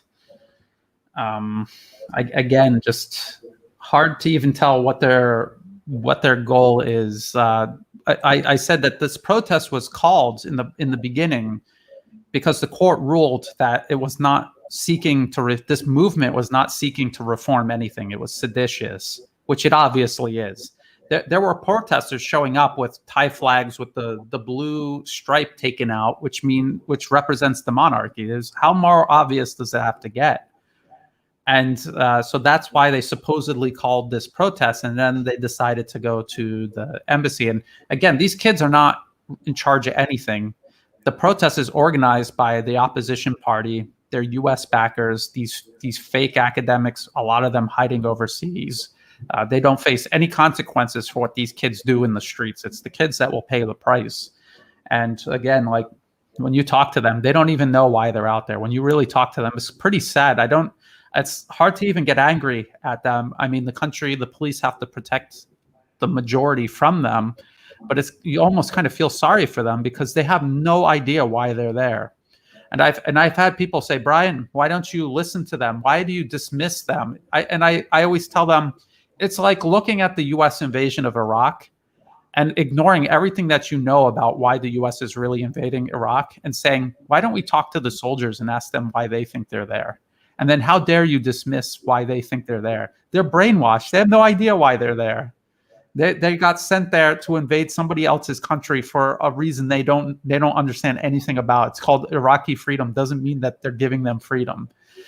So it's just the way people approach these things and try to analyze them versus how you actually need to analyze. So yeah, you can see that's when the crowd is so small that this journalist that has been walking along with them can like get that close to where they were headed. That shows you how thin this crowd is, how easy it is to move through it. This guy's driving a motorcycle through it. I want to show people one more time these tiny little protests versus in 2014 the anti-US puppet regime protests. This is how big they were. This is how they clogged up the streets. This is what a real protest. And again, like on a day a crowd this big would turn up in 2014, you would have crowds like this in multiple major intersections and roundabouts, where the entire roundabout, like 5 or 6 lanes roundabout, would be completely packed with people. And then down the roads also. And you could walk across the whole city and see a constant stream of protesters going from one major site to the other. It was unlike anything I've ever seen before in my life. Compared to this, is just pathetic. And now they've got a sign. I'll find out later what this means. Somebody's probably going to post it. Whatever their demands are of the German embassy in Thailand in regards to internal political affairs regarding Thailand. Just unbelievable. Angelo? Yes, Brian. I think even though it's a micro movement, but I think for us it's really important to show that, and we need to think in terms of medium long term, especially what is happening now with the Cold War and this potential hot war that we have ahead. Imagine if overnight there's a war between the US and China, a blockade, something happening in South China Sea, then I think the pressure would be much higher on those movements around the whole region. They want countries to side with the US. And there are countries like very sensitive, the Philippines, after Duterte is pragmatic. He's not taking sides. But now you have an opposition, and you can see Rappler, this media, which is backed by the NED, which was funded by the NED. It's pushing for this agenda for an alternative against Duterte. So if a single country in ASEAN organization would shift actually against China, I think it could be a precedent that would be very dramatic. So those are micro movements, but we need to keep in mind that it could change. Overnight it starts like this, but we saw it in 2010. It became very bloody in Thailand, and it can turn into a civil war. We saw it in Myanmar when it started. Remember, when it started in Myanmar, we said we were among the first in English language to say, well, this is heading towards civil war. Now we have a civil war. Who is this benefiting? The US didn't manage to get a US puppet regime, but they're creating chaos. And potentially, we might have like refugees, flying to neighboring countries like to Thailand, to China, and it's damaging the whole region. And there's one thing which is really important, that people they should be careful. It's not only a war against US and China. This war could affect the whole region. It's the global South, including Africa and so on, but also the whole region. It would set back the whole Asian region, South China Sea region, countries. It would set them back for 10 years, 10 years of no growth, and that's the purpose, not necessarily war. In the best case, it would be just a blockade. Who's benefiting? It's just because it's containing emerging countries. Imagine all this growth. It's fantastic growth that the whole region is benefiting from integration, because they're trading between each other. 30 years of great growth, and it would be a huge setback. So it's not only against China, it's against the global South. Yes, and just Asia also, just Asia as a region is rising, and the US doesn't want any competitors of any kind. They don't want Thailand developing. They don't want Laos getting a high-speed rail and developing. Their goal in every single one of these countries individually and the entire region collectively is to keep everything suppressed. The US represents a small fraction of the world's population, and in order to dominate the entire planet, they need to keep everyone else down. And if the US is in decline, that means they need to make sure everyone else is in decline at a faster rate, at an equal or faster rate, and kept underneath the US. This is how empire works. And this is completely opposite to how China is working. China is building up countries that it's working with, putting in physical infrastructure. They're not doing any of these things that we see the US doing. And when you put infrastructure in another country, you're making that country stronger economically. And when you do that, you're kind of putting in a safeguard, protecting yourself from abusing your rise upon the global stage. It's a lot easier to resist the temptation of empire when you built up all of these strong countries that can stand up for their own best interests and have proper leverage when it comes time to do a deal. Now, we have to wait and see what the German representative said, but I think I saw his head pop out of the gate there.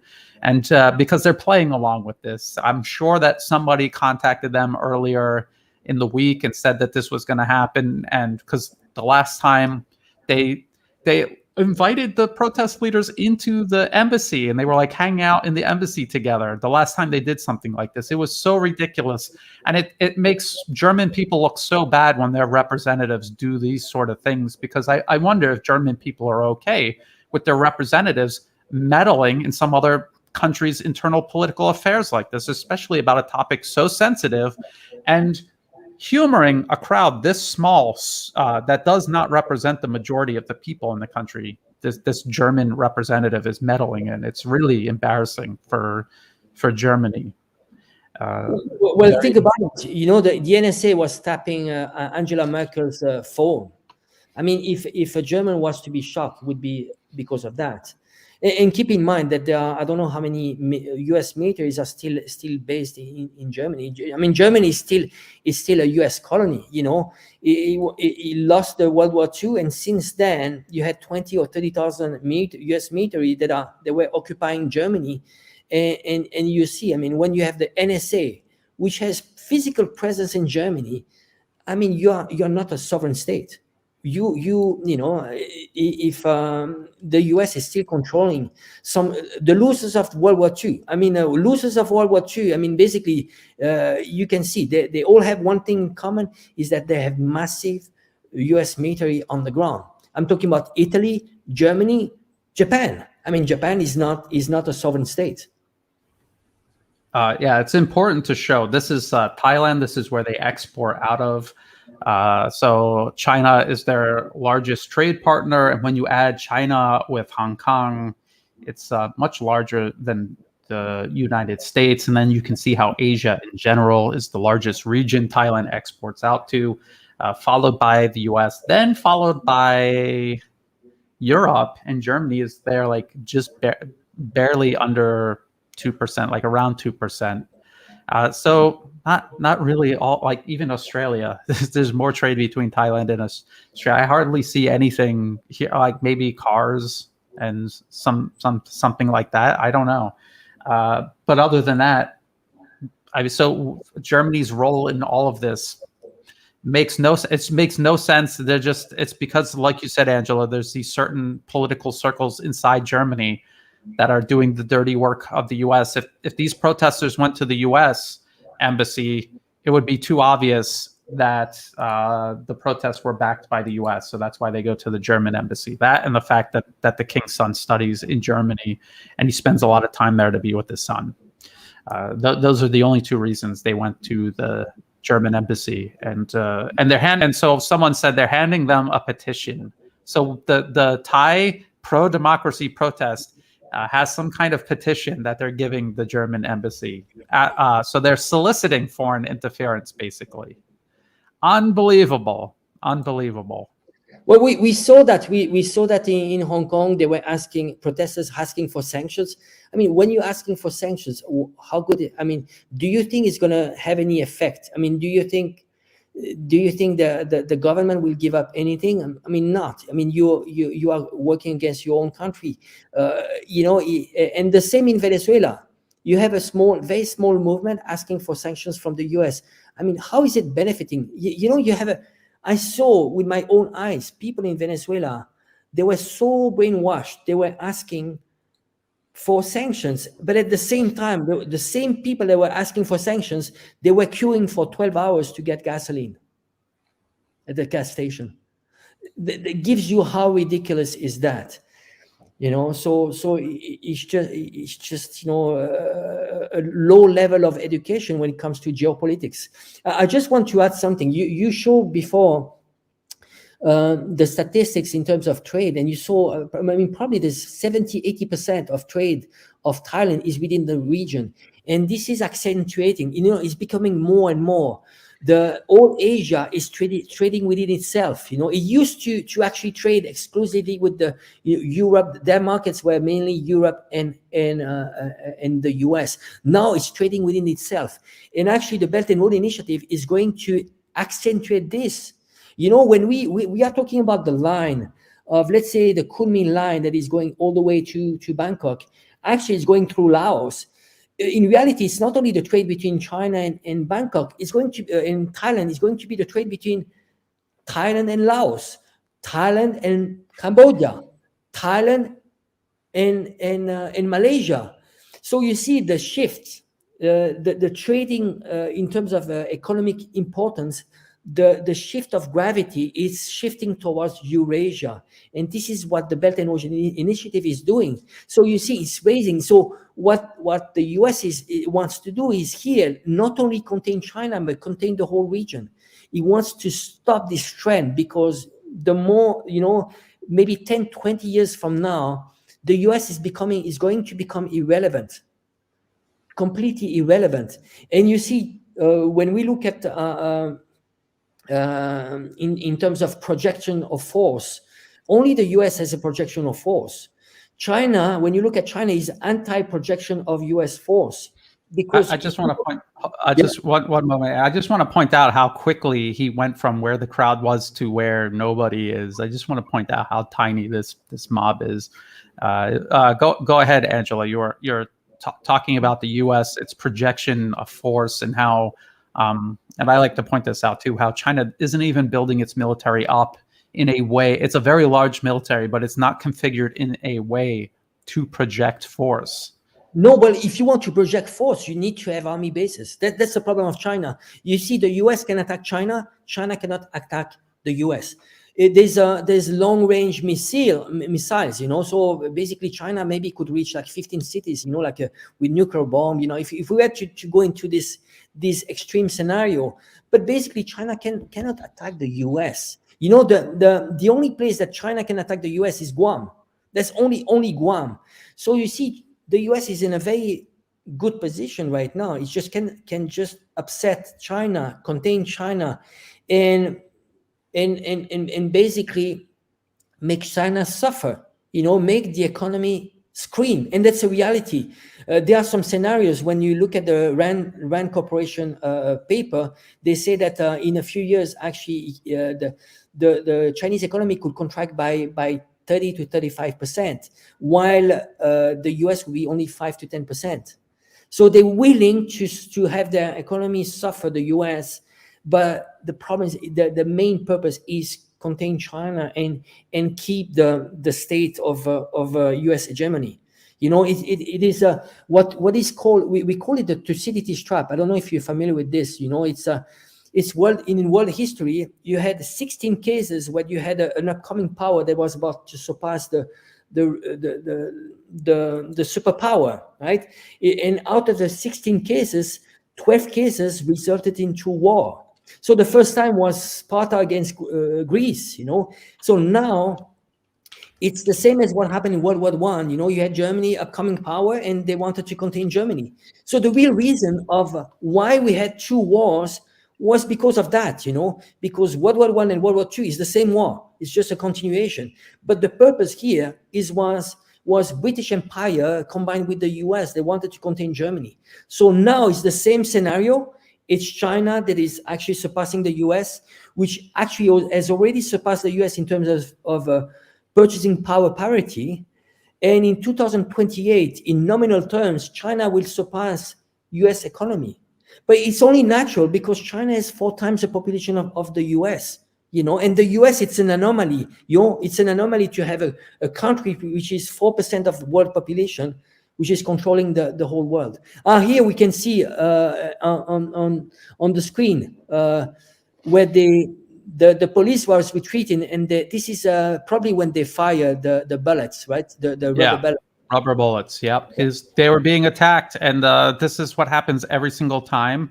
And like I said, Prawit, lightning fast coverage. The minute he had a picture of the wound, he got it out on Twitter with that police officer shot in the head and in a coma. Didn't mention a single word about it, and so kind of goes and shows you the type of journalism going on here, where they cover up all violence by the opposition and inflate anything at all by the police done to the protesters, even when the protesters we watched it live with our own eyes. People watching this, you could go back to when it all started, and you could see the protesters provoke the police on all sides of the protest. They went to where the police were. The police deliberately stationed themselves far away from this very tiny protest. Hardly anyone showed up, and the protesters had to walk over to the police to provoke a problem. And they do this every single time, and they've been doing this now for well over a year. Actually, it was like the end of before COVID, really, they were out doing this. And actually, Thanaton used to lead these protests himself. So when people say this has nothing to do with Thanaton, it's such a ridiculous lie. He was literally leading these protests. And that lady we saw hiding in the shadows that people were taking pictures with, she was hiding in the shadows, but they know who she is. She's part of Thanaton's political party. So, I mean, it's just such a joke to claim that this is self-organized. And these kids just for some reason decided to go walk to the German embassy. And the German embassy is going to come out and play along with them because they're kids. Get real. It's so ridiculous. It's another one of these staged things that the Western media lies to people about and hopes you never dig into it. They hope you never dig into the details or even stop and think critically what it is you're looking at and if any of this actually makes sense. So again, this is the German embassy, and this is how big the crowd. That's how big the crowd is. It's a very small crowd. That's very embarrassing. That's very embarrassing. Well, but plus the purpose. I mean, think about it. I mean, just another scenario, having the same thing that happened in the U.S. I mean, people going to the Chinese embassy and asking for a petition, from the Chinese embassy in the U.S. I mean, just reverse the scenario. It's just ridiculous. Yeah. Why would you want? You're a Thai person. Why would you want to go to the German embassy? Germany. I mean, think about the political weight that Germany has. I mean, it's just extremely. It's very marginal. But why do that? Why you are embarrassing yourself, embarrassing your country, really. And look at the crowd. You see, I mean, probably 30% of the crowd is just journalists. All of them, all of the people on the front are all journalists, and it's very marginal. It's just disruption, and it's embarrassing.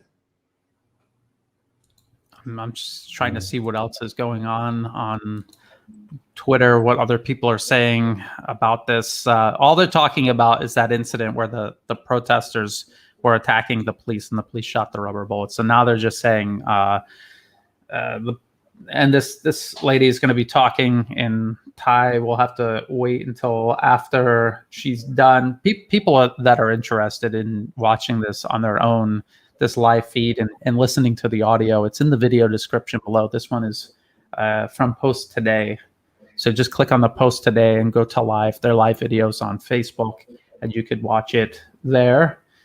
And this is what they do every single protest. They have some nonsensical goal just as an excuse to go out.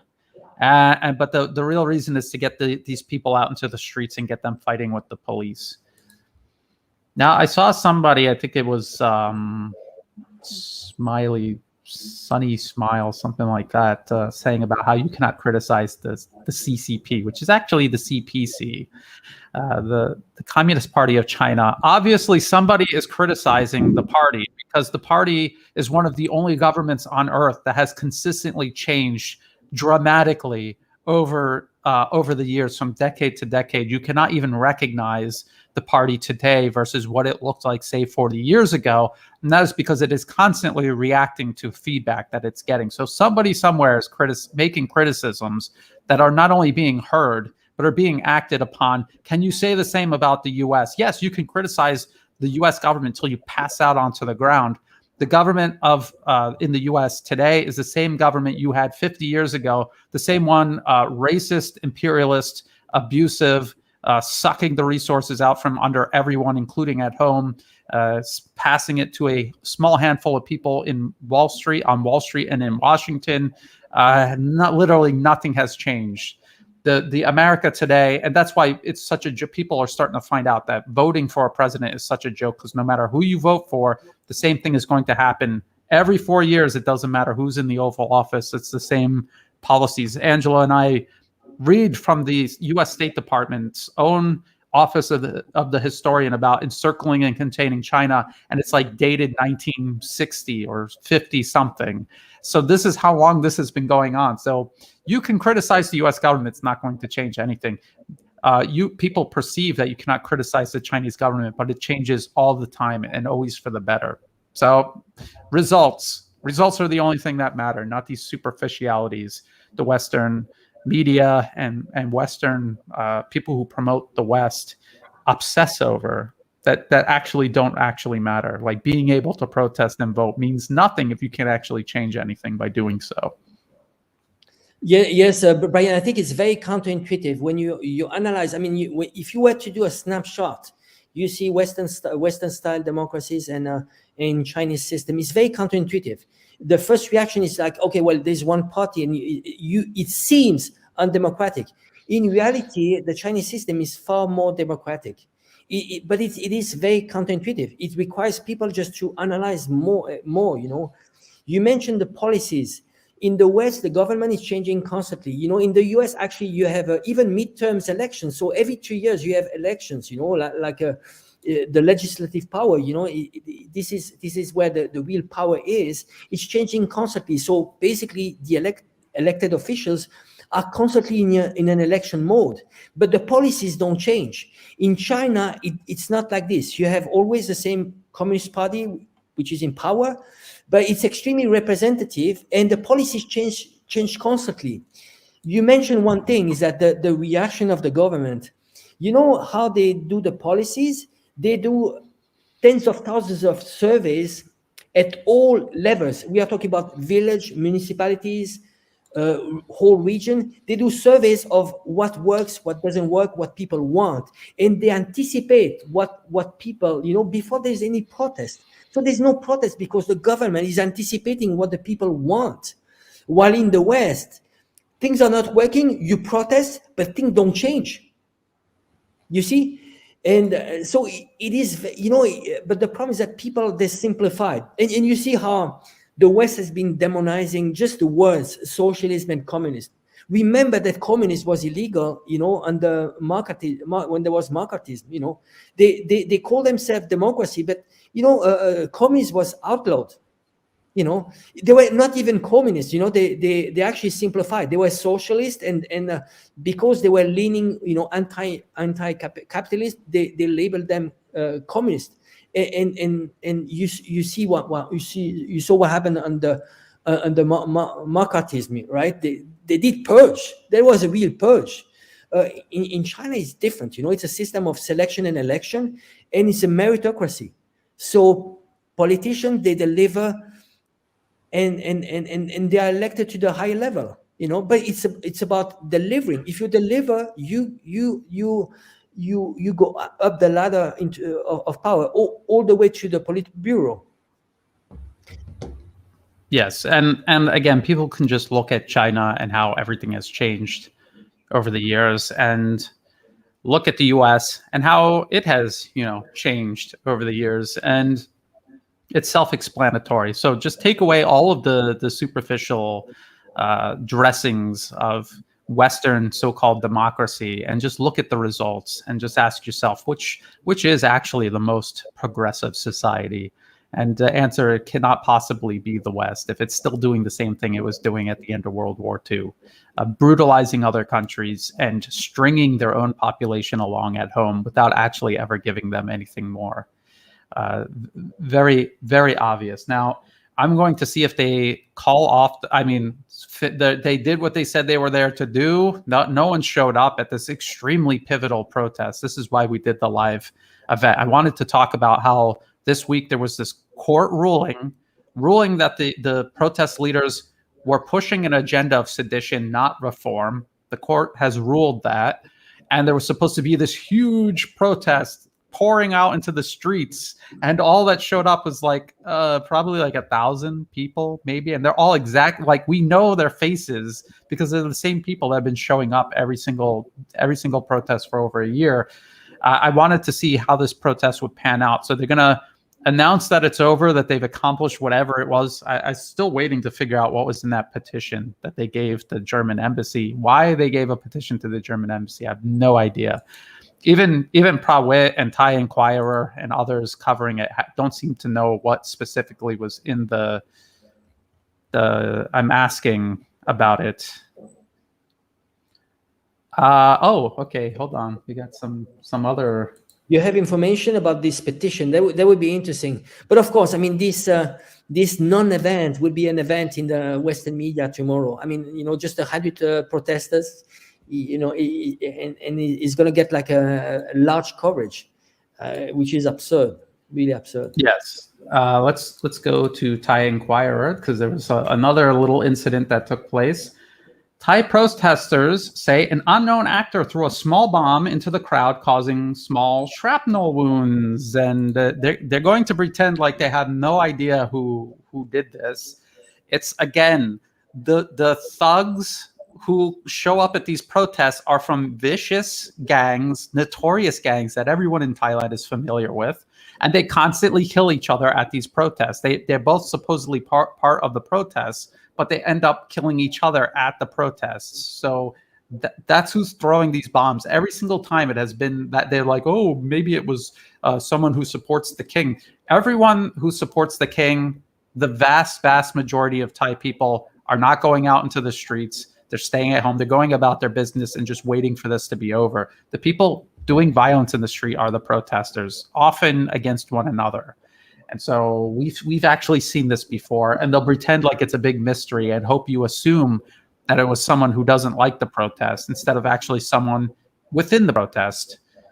So that's interesting. I'm waiting to get information about the petition. I'm asking around about it. Let's go back to the live and see what's going on. I mean, it's just very anticlimactic. It was supposed to be this big protest today, and it's just.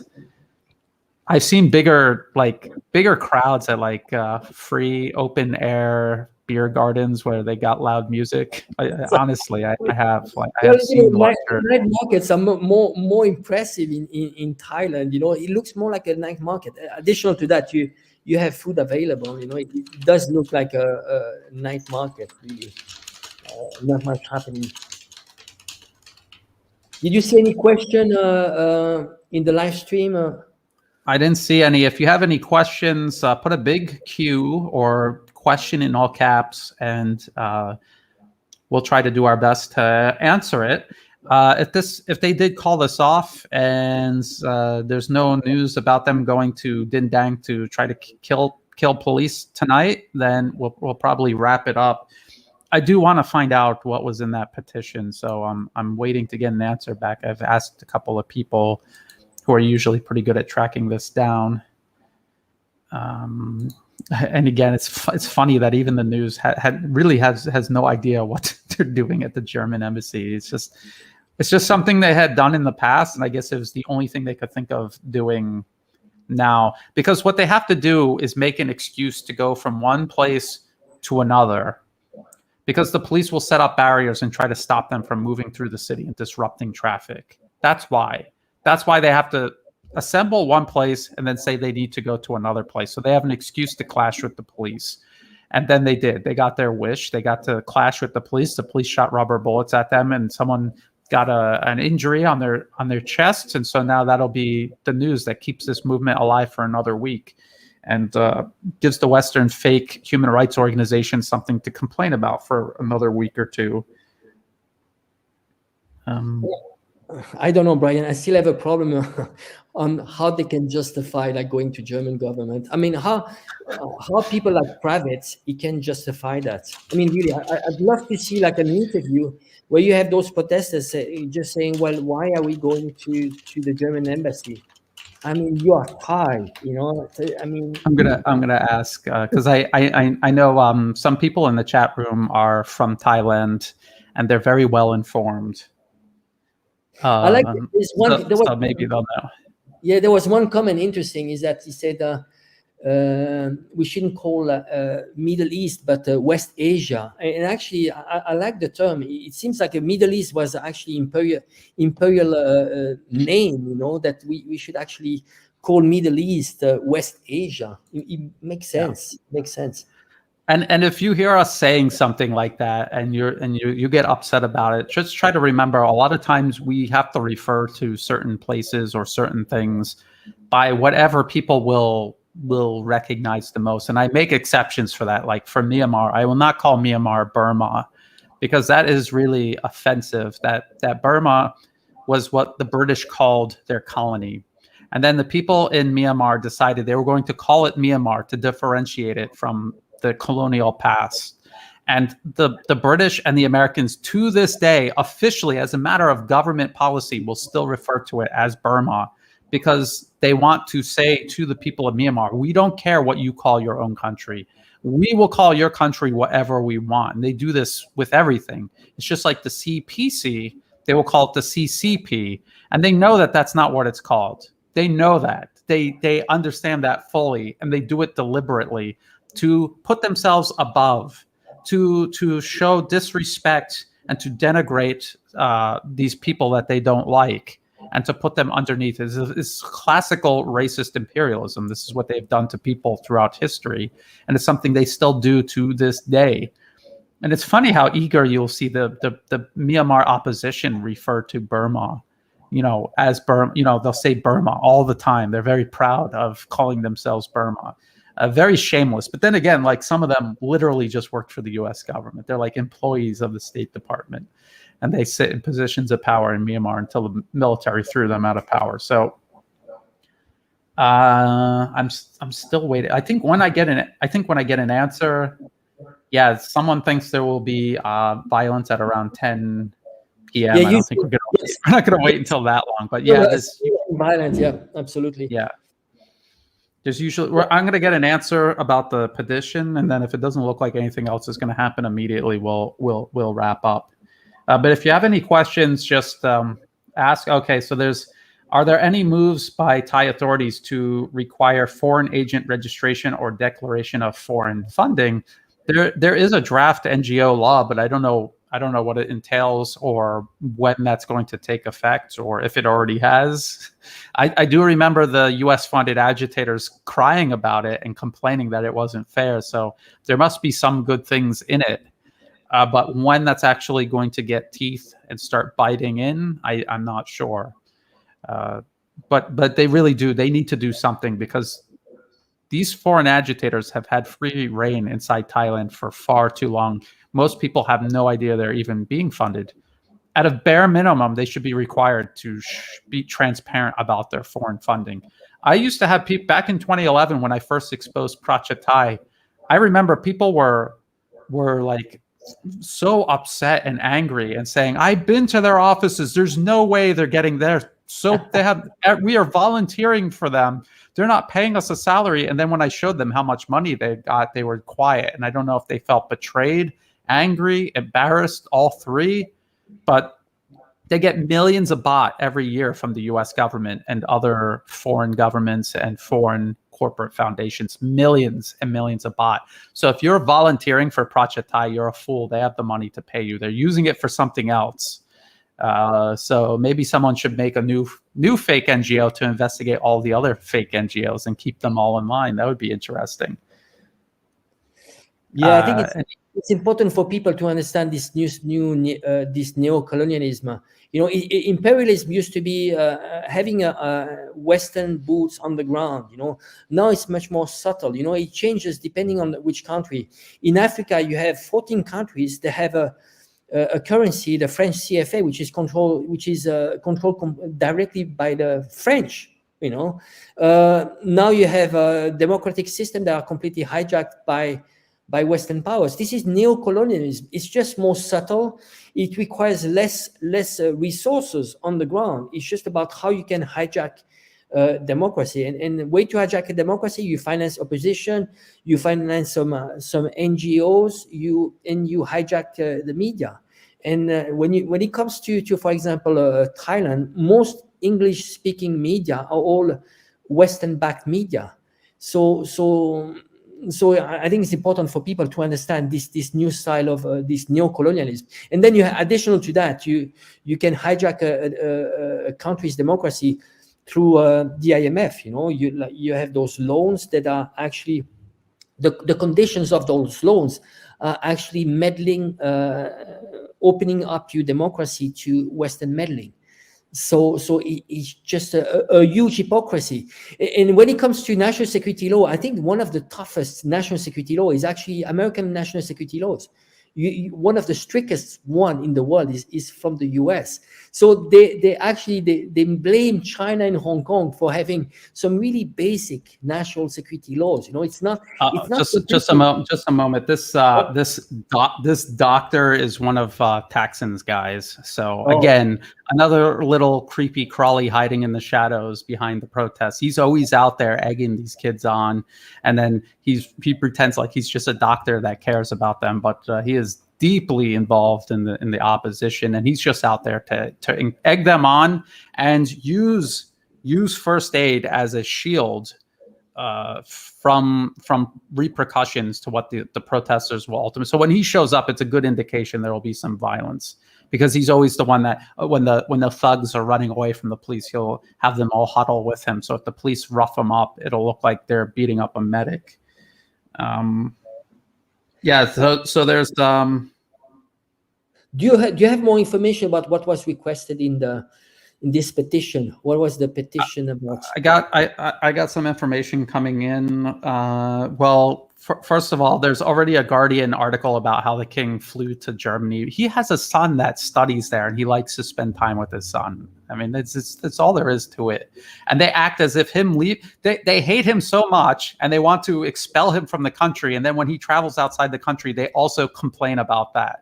It's so stupid and childish. And the Guardian already wrote one of their beat ups about this protest already. Like, it didn't even finish yet, and they've already got it out there where they said the protests persist, and we see the protest is dead. It's the same handful of people that come out and the same handful of media organizations puffing it up to make it look like it's something it's not.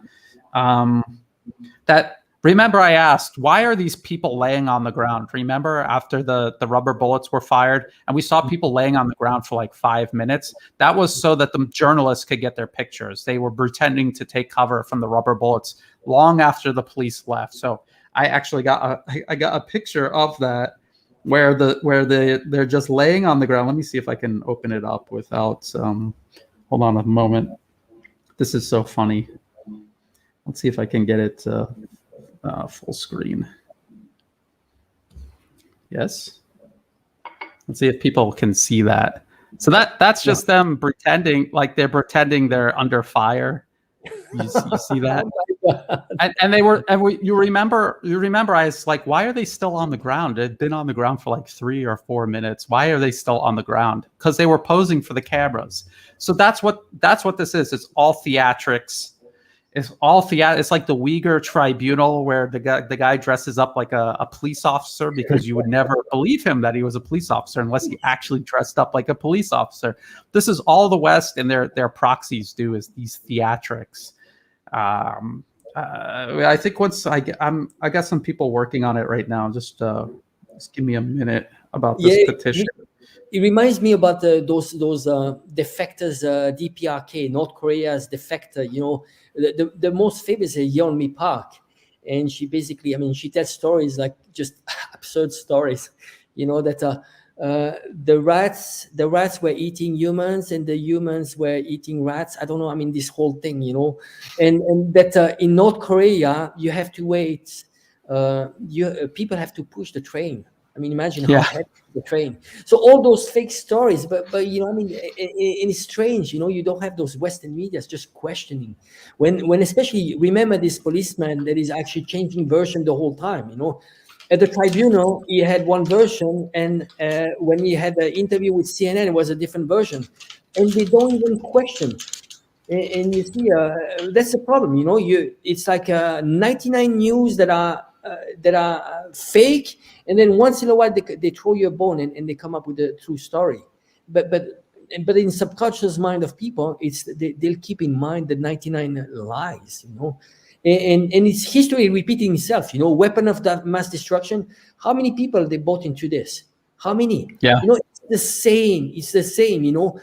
How they say, fool me once, shame on you. Fool me twice, shame on me.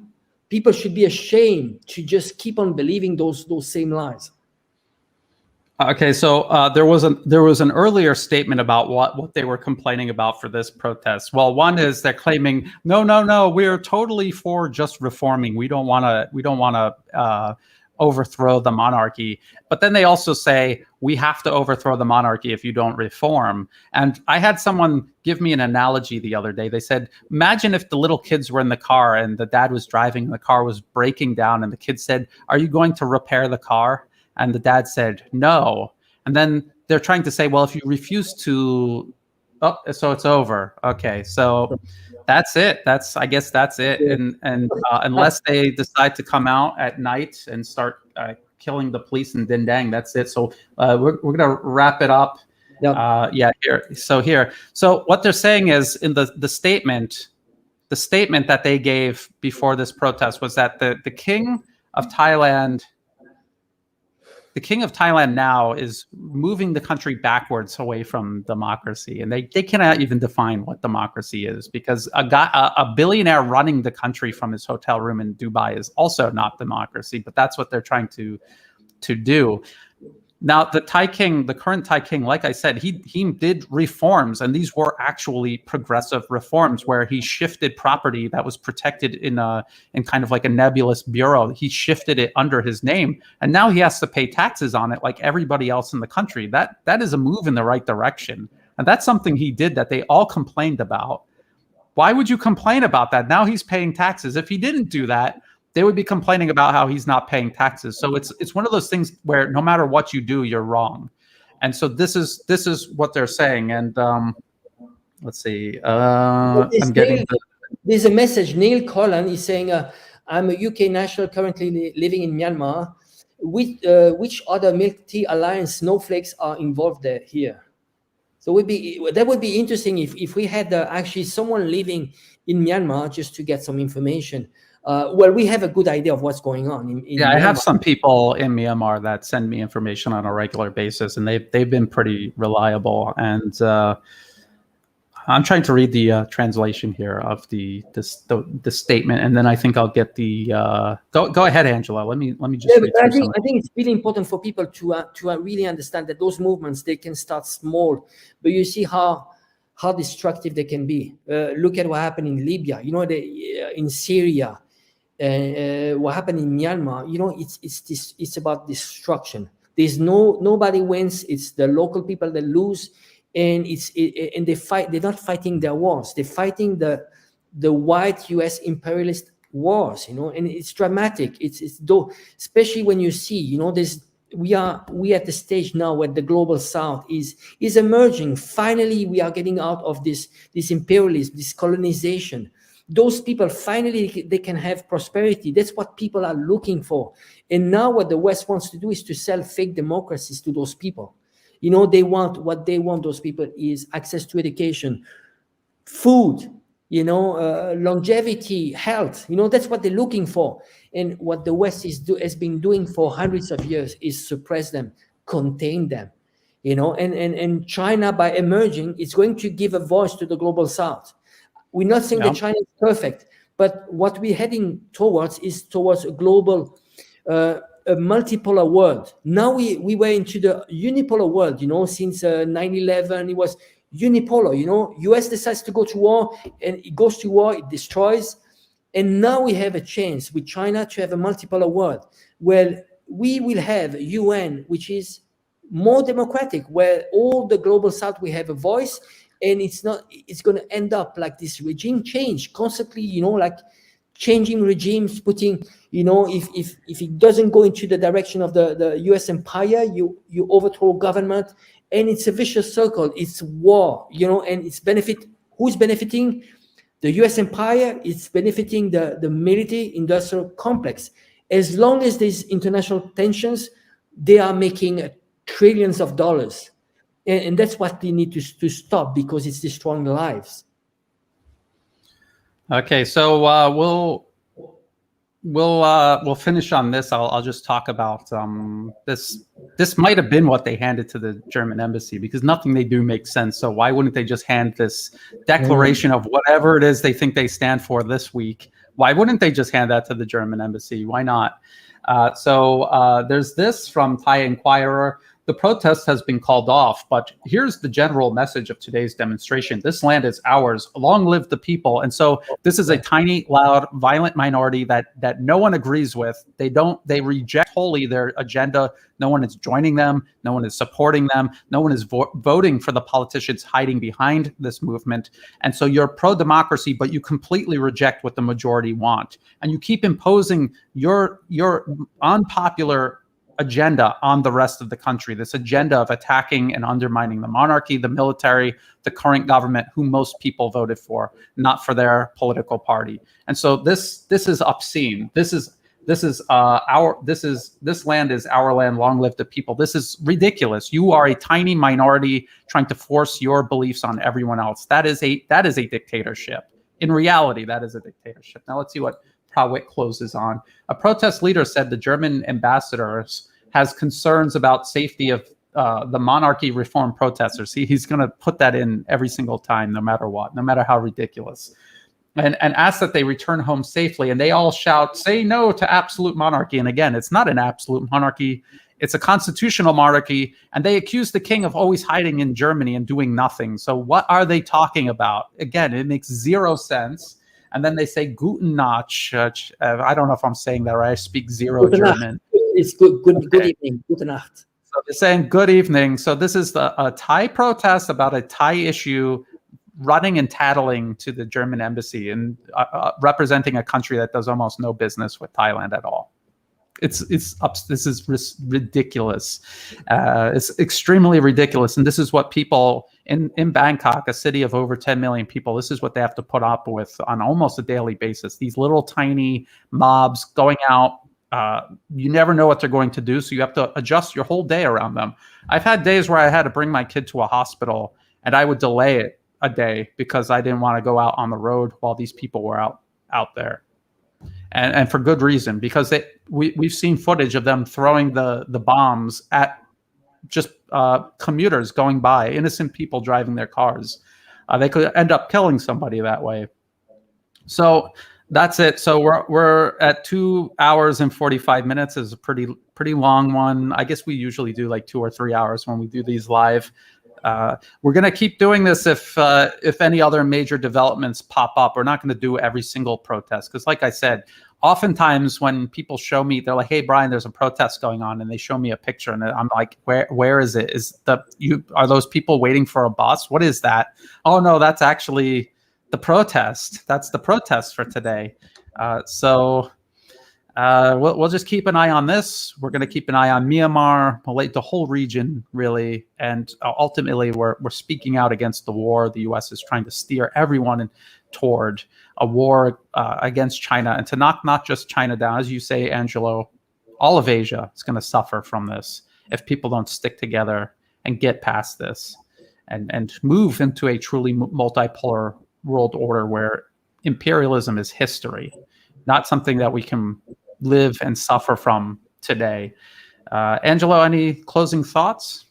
No, all good, Brian. I would say just to our viewers, I mean, I think it's important, stay informed, question things. It's about really trying to get a look every time when there's a conflict around the world, protests and so on. Look at the big picture. What is the geopolitical game? Every time there's a geopolitical game behind this. So look at the big pictures, stay informed, and question. Always question Western media.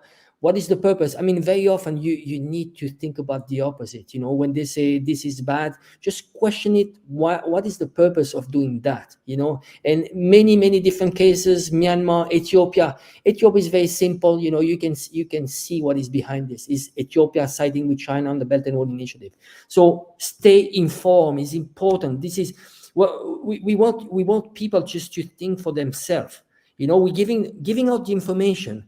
Then people, they do whatever they want with the information. But when you see the meddling, just ask the question: do you think Western money is going to those places for those people's interest? No, you got to think the big picture. You know, and the big picture is imperialism. It's about how you keep those people controlled. You divide and conquer. Either you control them, you put a US puppet regime in place, or you create chaos. You divide and conquer. You know, the old strategy. They've done it over everywhere, in Myanmar, in Burma before, in India. They managed to control hundreds of millions of people because they divided, minorities. They divided and conquer. And the problem is that if people were informed, this wouldn't happen. This is what we want to do. It's not about taking side. It's not about ideology. It's about stopping this vicious circle and people to regain their own sovereignty. Once they gain their own sovereignty, they can decide for their political system, and they can work for the good of their country. This is what we aiming at. Yep, absolutely. That's why we do this. We'll probably be back, maybe not tomorrow, but we'll do Inflection for this week. Maybe because you're back in Europe now, we have to readjust the schedule. So maybe we'll do it toward the end of the week, maybe. I want to thank everyone who joined us. Thank you for all the comments, mostly constructive comments. Thank you very much for all of that. And if you're watching this after, when it's recorded, like it, share it, subscribe. I put out videos about 5 times a week. So if you want to keep up on everything geopolitical, especially from a Eurasia perspective, please do so. Angelo's social media information is in the video description. You can follow him on Twitter. And again, thank you, everybody. And we'll see you next time. Thank you.